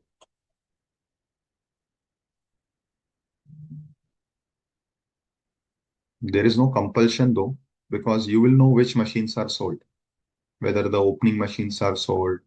And generally, this will happen that old machines are sold because you are buying new machine which is required. So old machines are sold. Correct? Now, students, these are the three possibilities of calculation. One, where there is no half, this is here. And then within half, there are two possibilities. One, where you will get both half and full. One, where you'll only get half, no full. So whenever there is half depreciation, there are these two possibilities. Super. Now coming to next two possibilities. In next two possibilities, there is no depreciation. Why? See, in this possibility, my total cost of the block was 1800, but I sold the two machines only for 1950. So is anything left in the block? No. If nothing is left in the block, I will get no depreciation. Even the closing will be nil. Similarly, here I have some value, but since my assets have become zero, now if my assets have become zero, even though there is a value, I cannot take depreciation. Please understand and appreciate this point. Even though there is a value, but since my assets, all assets are sold off, then you will take depreciation of what? So again, the law says no depreciation. So out of 5 cases, in 2 cases, there is no depreciation. What are those 2 cases? One, where the value becomes zero, or the assets in the block become zero. So here we also call it as block has become empty. That is, all assets in the block are sold. Here we say WDV has become nil. Correct, students? No, beta Neeraj. Balancing charge concept is there in case of SLM only. So only if your assets are in SLM, that is your power unit, and you have adopted the SLM approach, only there you will have that balancing charge concept. So once again, please take a screenshot of this, students. Take a screenshot of this. These are the only 5 possibilities of depreciation, where in last 2 possibilities, there will be no depreciation. Perfect. Understood by all? Clear? Sure. Let us take a 10 minutes break, and then we will cover the remaining theory provisions of this topic. Fine?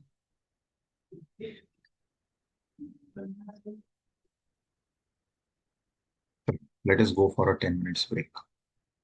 Great.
Okay, students,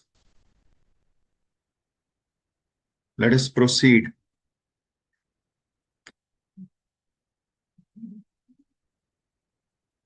Shraddha is saying SP has recovered costs. That's my node correct.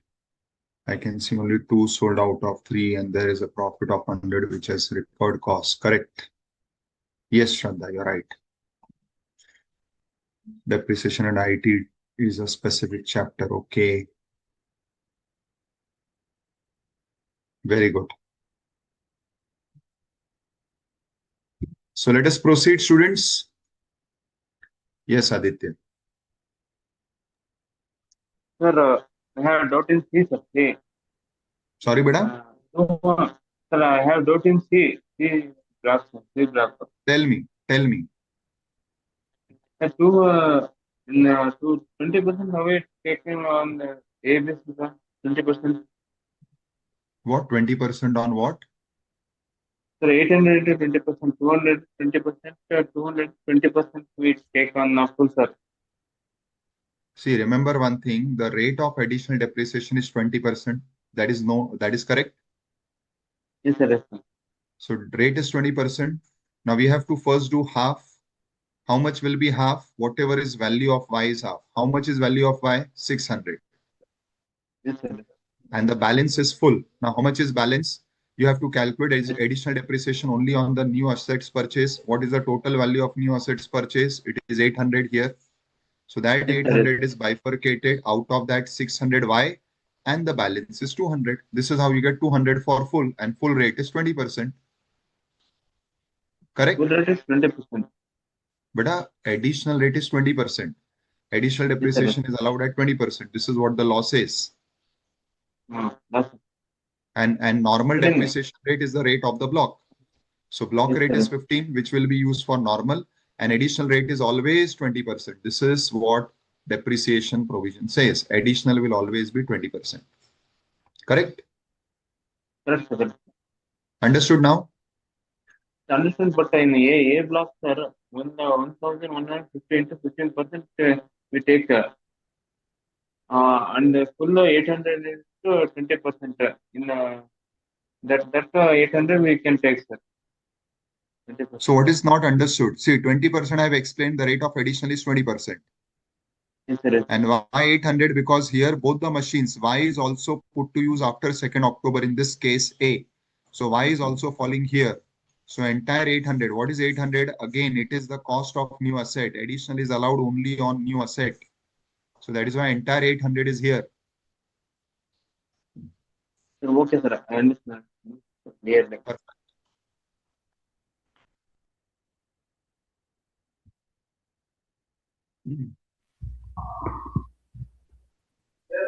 Excuse me, sir. Yes. Yes, sir. I have a small clarification, sir. Please ask me. Sir, you told additional depreciation is applicable on the new machines, and that should be used in the manufacturing and production process. And if it is given 100% depreciation, it won't be allowable. Correct. Perfect. But means 100% depreciation means what does it mean, sir? 100%. Means the rate of the regular rate or the normal rate of depreciation is 100%. So if the normal rate itself is 100%, how I can allow additional? That is logical, na? Correct. But suppose that means that block is 40% or 50%, 100%. That way you're talking? No. If the block is 40%, 50%, then you can claim additional. If Yes. the block itself, the rate of the block itself is 100%, then you don't get additional depreciation. Okay. There will be chances of 100% also, sir? No. Now, see, earlier in the law, there were certain blocks having 100%. Now, in today's blocks, there is no block of 100%. So now this possibility is not there. But this why this condition is written, because few years back, the blocks that we saw, few of them had the rate of 100%. Now that 100% rate is removed. So now today this possibility has gone. Okay, sir. Thank Correct? you, sir. Yes, beta. Yes, beta. So Ashlesha, you are correct. Earlier, there were few blocks having the normal rate as 100%. Now just understand this logically. If I'm giving you full cost of the asset as your normal depreciation only, So your value of the asset will become zero after normal depreciation. So how I will give you additional? There will be no cost left for additional. That is why that condition was put in. But anyways, now this condition has become irrelevant because we saw in the block, there is not a single asset having 100% rate. Nagaraja beta had already explained this. In last case, why it is nil? See, your assets, all assets are sold in the last case. Now you tell me logically, see, apply logics, simple logic. If all your assets are sold, can you get depreciation? No, na, that is why no depreciation. Why? Because all assets are sold. So nil, na. Why nil? Because all assets are sold, na. Yes, Ashlesha. Correct?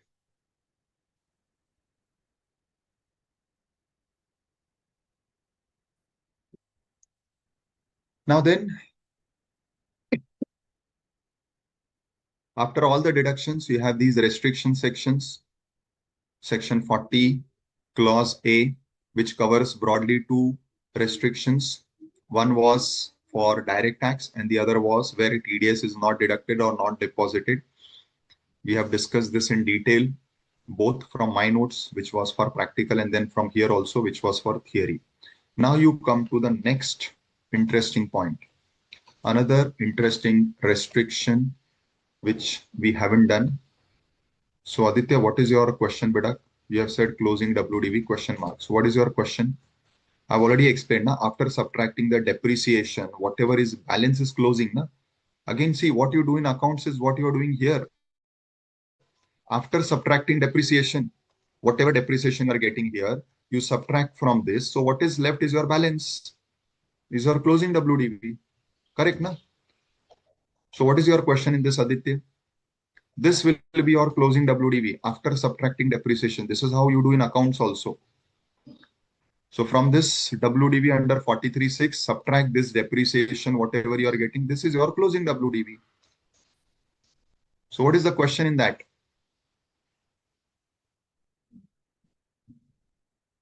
Tell me, beta, what is the question in that?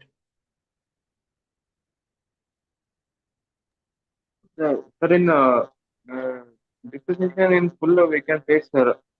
Now, the 1,150, we can take both depreciation, we have to deduct, sir, separate. Obviously, beta. So depreciation will be deducted, na? Both regular also, additional also, half also, full also. Then only you'll get closing WDV, na? Sir, in 1,000, the total we have to take, but in the 600 into 7.5% half, total, the same depreciation we can deduct or separate or different. That's why I have doubt in the B, sir, B block. Beta, see, whatever is the depreciation we just understood, whatever depreciation you'll get, that depreciation you'll deduct from this amount. The balance is your closing WDV. Okay, sir, I clear, sir. Thank you, sir. Clear? Understood, beta? Clear, sir. Understood, understood, sir.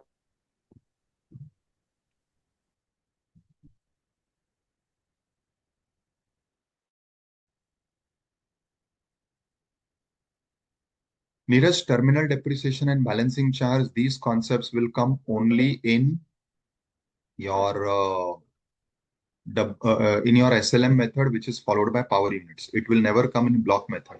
So in these two cases, wherever you have this difference, so in first case, sale value is exceeding this. In second case, WDV is exceeding this. So whatever is the difference will go to your capital gain chapter, where it will be capital gain or capital loss. It will not be called as terminal depreciation or balancing charge, because that concept of terminal depreciation and balancing charge, which we discussed in the previous class, is applicable only to power units following SLM. Block method is the WDV method. So both these concepts of terminal depreciation and balancing charge are not applicable. So here the difference between these two will be capital gain. Difference between these two will be capital loss. So that will be part of the capital gains chapter, but not terminal depreciation or balancing charge. Fine, beta? Super.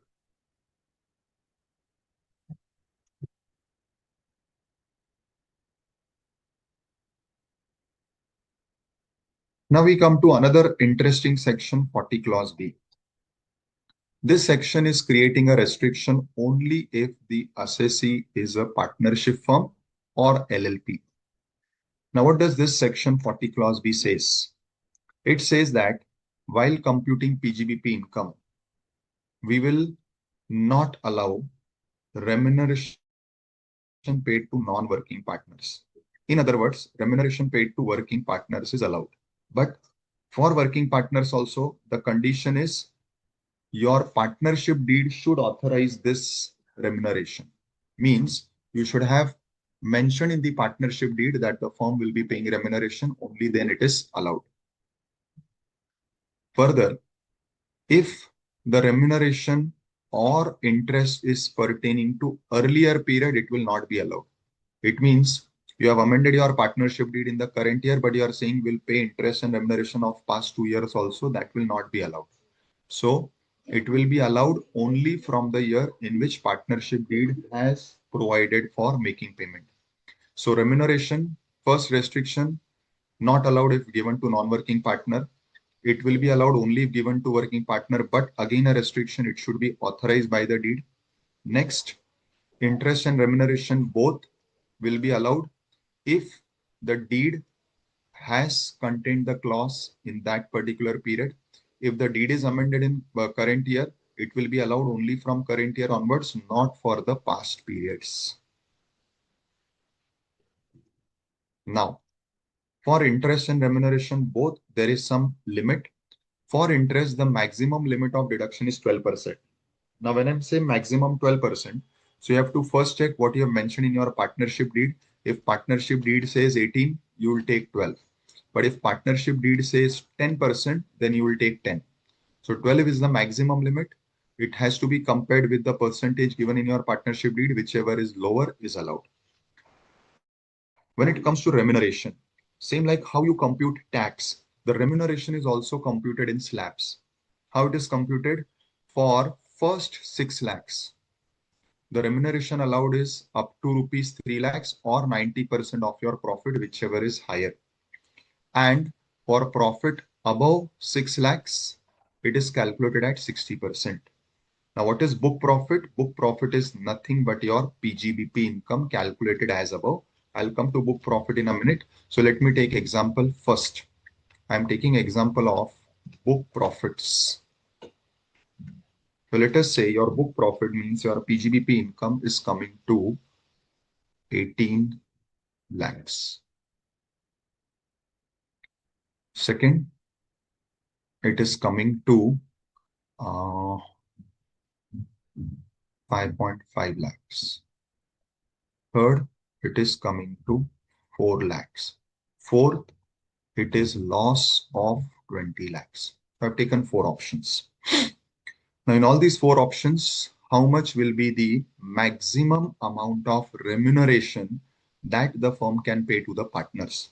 Now, firstly, this maximum limit which we are calculating is for all working partners combined. It is not per working partner, it is for all working partners combined, this amount. Now, if it is 18 lakhs, how much maximum remuneration you can pay?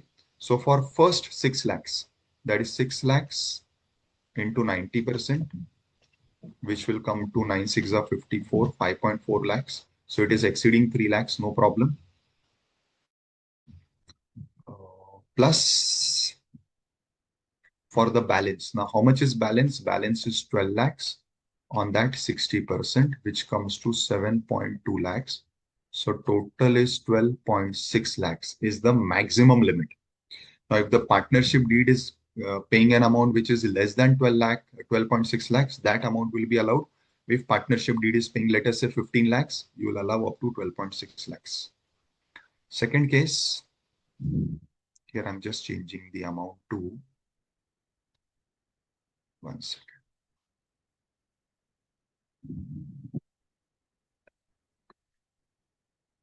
3.2. Okay. Now 5.5 lakhs. Now what is your first block? First block is of 6 lakhs. So this is below 6 lakhs. So 5.5 into 90. Correct? So how much this amount comes to? 45,000 and 4,50,000, 4,95,000. Correct? So this 4.95, which is greater than your 3 lakhs, is what is the allowed maximum limit. Compare it with the remuneration given in the partnership deed, whichever is lower will be allowed. Now here you are paying 3.2 lakhs into 90%. How much is this coming to? 9 2s are 18, 9 3s are 27. So 28.8. Sorry, 2.88. Now, this amount is less than 3 lakhs. So here, your maximum limit is 3 lakhs. Compare it with the remuneration given in your partnership deed. Whichever is lower is the amount which is allowed as deduction. In this case, you have a loss. Loss means the book profit is 0. So you will directly get the maximum limit of 3 lakhs. Because here book profit is 0. Loss means book profit is 0. So directly the maximum limit is this amount because 90% will not be there. So maximum limit comes to 3 lakhs. So this is how students you will compute the maximum amount of remuneration which is allowable by 40 clause B only for working partners. And this is the total remuneration for all working partners combined. This is not per partner. This is total for all working partners. And then compare it with the amount as per your partnership deed, whichever is lower, that is what is the amount allowed as deduction. Clear? Now, all these workings are linked to book profit. What is book profit? So book profit is nothing but net profit as per profit and loss, but after covering all the adjustments of PGBP. In short, you have to find out PGBP income, what we studied at the start. But the only important point is, since we are computing this PGBP income for the purpose of computing remuneration, if remuneration is debited to P&L, you add it back. So that in short, what is book profit? It is PGBP income before remuneration, because remuneration is yet to be decided. So book profit is PGBP before remuneration. Correct?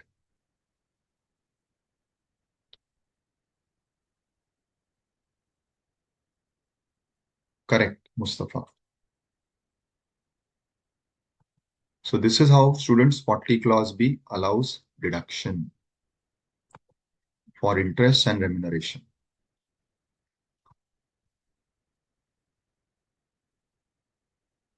Then you have 48.2, which we studied, where payments are made to your relatives or business associates. Over there, up to fair market value is allowed. Now, who are these related persons? So for individuals, it will be your relative, and further, it will be all those persons who have substantial interest. What is substantial interest? At least 20% of share in your business. So either your relatives, blood relatives, or those persons who have 20% share in your business, they are said to be your related persons. For company, partnership firm, HUF, AOP, BOI, for company, it will be the directors. For firm, it will be the partners. For HUF, it will be the family members. Plus, again, all those persons who have substantial interest in your business. So this is the definition of related persons. For individuals who are covered in the relative, it covers your spouse, your brother, sisters, your any lineal ascendant. So ascendant is your parents, grandparents, descendant is your children, grandchildren. So all these persons are your related persons, and if payment is made to them, it should be allowed up to fair market value. Kuldeep, you can say so, but this is I will say don't compare because there are many changes or differences between this book profit and managerial remuneration as per Companies Act. So you can say conceptually it is same, but technically it is not same. Then 40A3 where the payment exceeds 10,000. We discussed this. We solved questions on this. So this is the 40A3 restriction where payment about 10,000 should be only done by account, paycheck or draft. Then provision for gratuity we studied. Provision for gratuity is allowed provided the employee who is retiring in future year, you have created the provision in the current year and also you have transferred the amount to approved gratuity fund. Then 49, where you are contributing to any of the funds of the employee, the funds have to be approved. If it is unapproved or unrecognized, no deduction is allowed. Then comes 41. 41 is a type of income. What it covers? Any amount which was earlier claimed as deduction, if that amount is remitted, recovered, reimbursed in the current year, that amount will become your PGBP income. Right? Okay. Now this is interesting. Foreign currency fluctuation. Now what is this? Please understand. Again, I'll take example of accounts to explain this. In fact, I can link this with accounts. In your accounts, AS11 also talks about this. So let us say I have imported a plant and machinery. This plant and machinery is for, USD 10 lakhs. Correct? And when I convert it into rupees, let us say, for simplicity, I take today's exchange rate as 90 rupees per USD. So it will become 900 lakhs in terms of rupees. So I purchase this machinery in rupee terms for 900 lakhs. Now for this machinery, I have also taken a loan from a foreign bank. Again, that loan has come in foreign currency.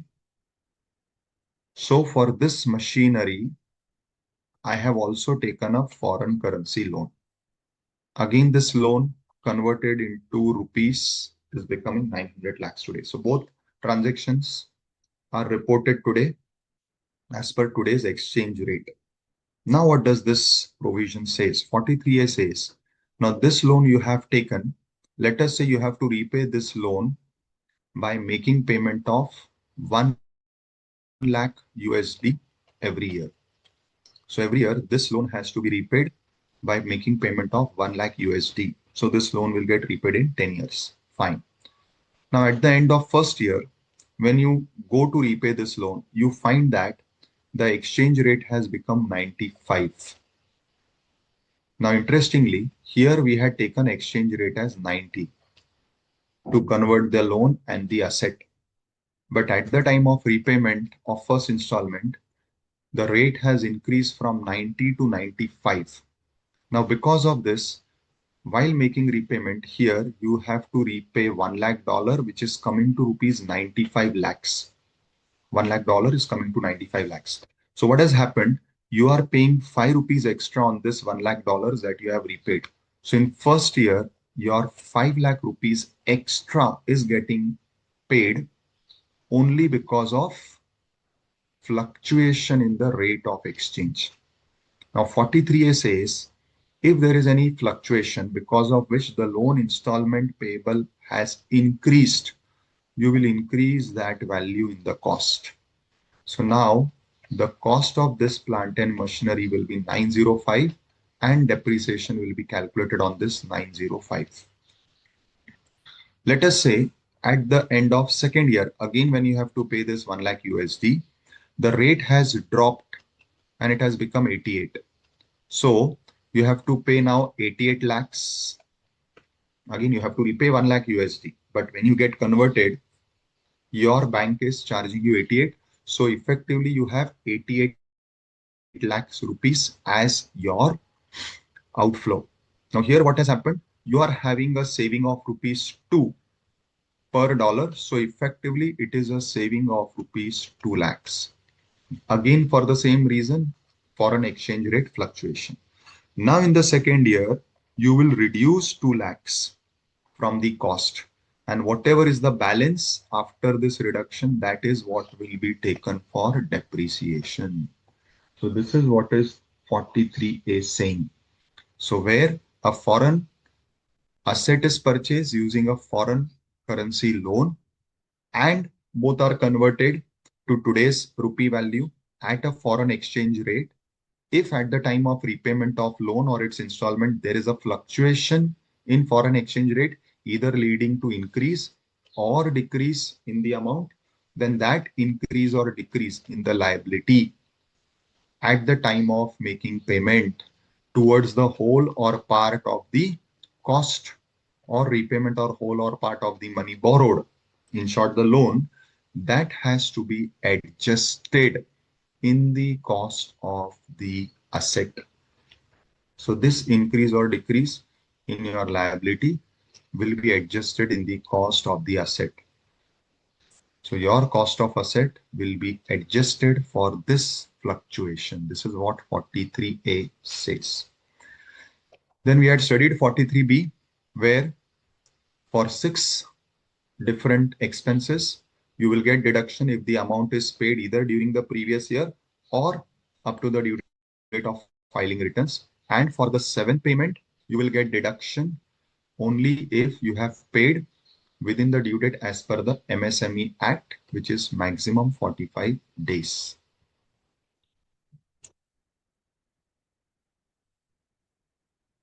So this is that 7th point where payment to MSME will be allowed subject to the time limit specified in section 15. Then comes 43CA. We have discussed this also in detail in the first and the second class. Wherever you are selling land and building which is held as stock in trade, so land or building is your stock in trade, not your capital asset, then 43CA applies. If it is your capital asset, 50C applies. In both cases, it says compare your sale value with stamp duty. If your sale value is higher, take your sale value. If stamp duty is higher, first take 110% of your sale value. Again, compare it with stamp duty. If 110% is higher, take your actual sale value. If still stamp duty is higher, take the stamp duty value. Then wherever you feel stamp duty value is very high, you can request your assessing officer who will refer your case to valuation officer. And then on the basis of value given by the valuation officer, if valuation officer's value is even higher, you take stamp value. If his value is lower, you take valuation officer's value.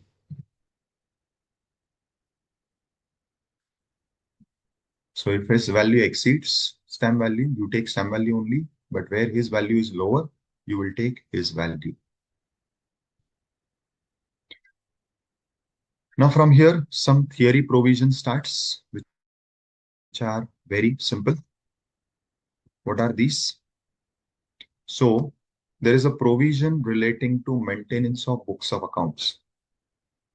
Now these provisions are contained in 44AA, which requires that a person who is engaged in specified professions.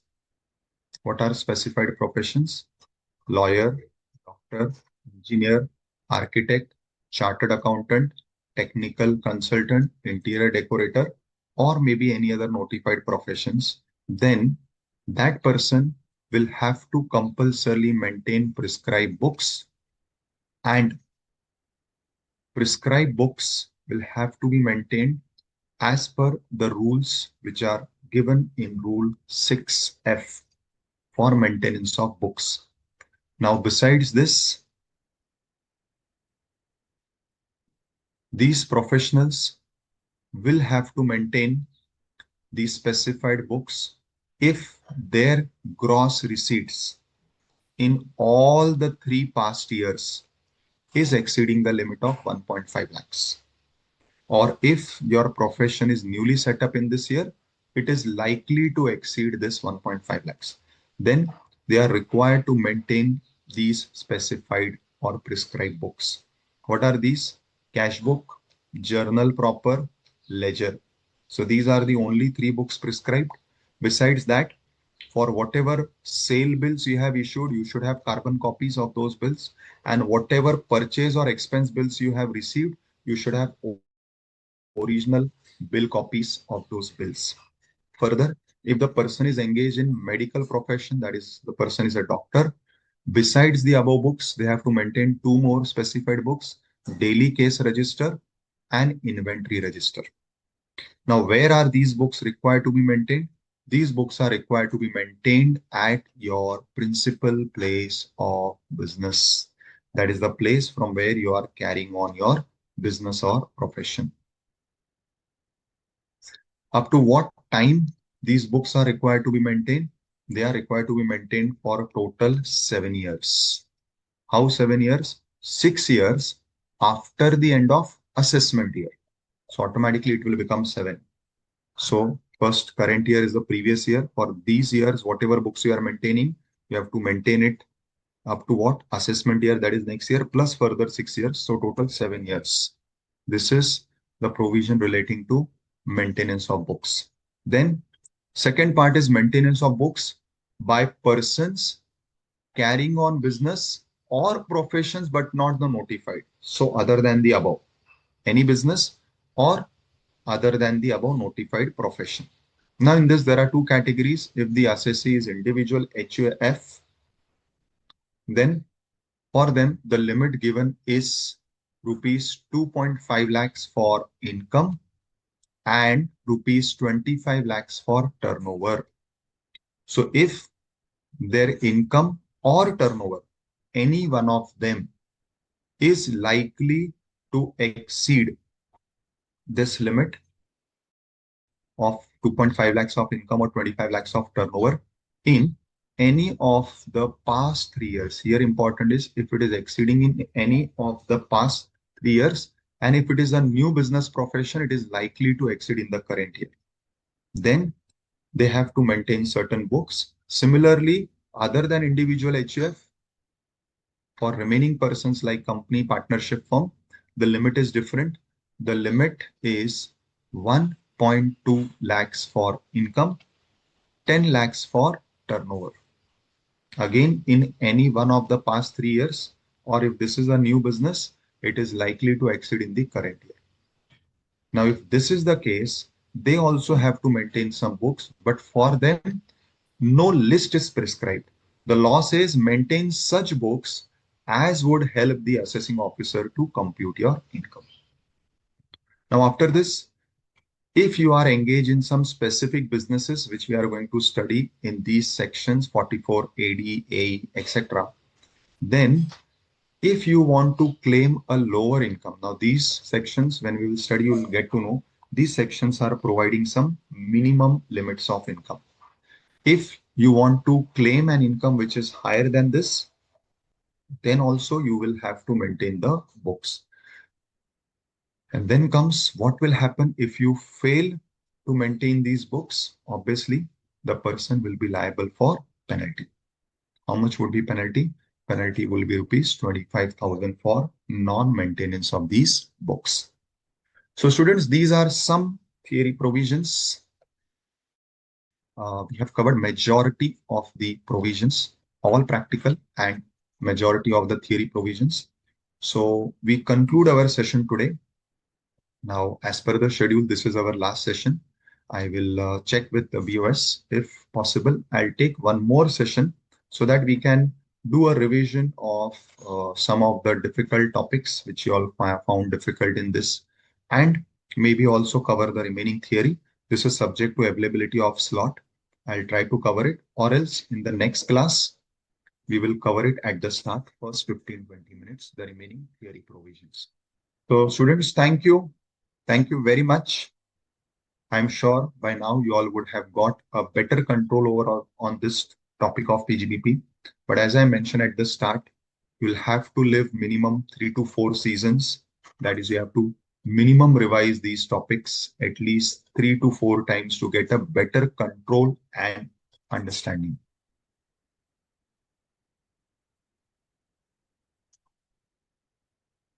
Fine. So that's it from my side, students, for today. Thank you. Thank you very much. Please keep studying. be in touch with the topic. The more you are connected with the subject, the more you will feel comfortable, you will feel control. So thank you. Please watch previous lectures for doubts or revisions on any of the earlier covered topics. So that's it all from my side today. Thank you all. Thank you very much. Yes, Manishi. Yes, sir. Good day, sir.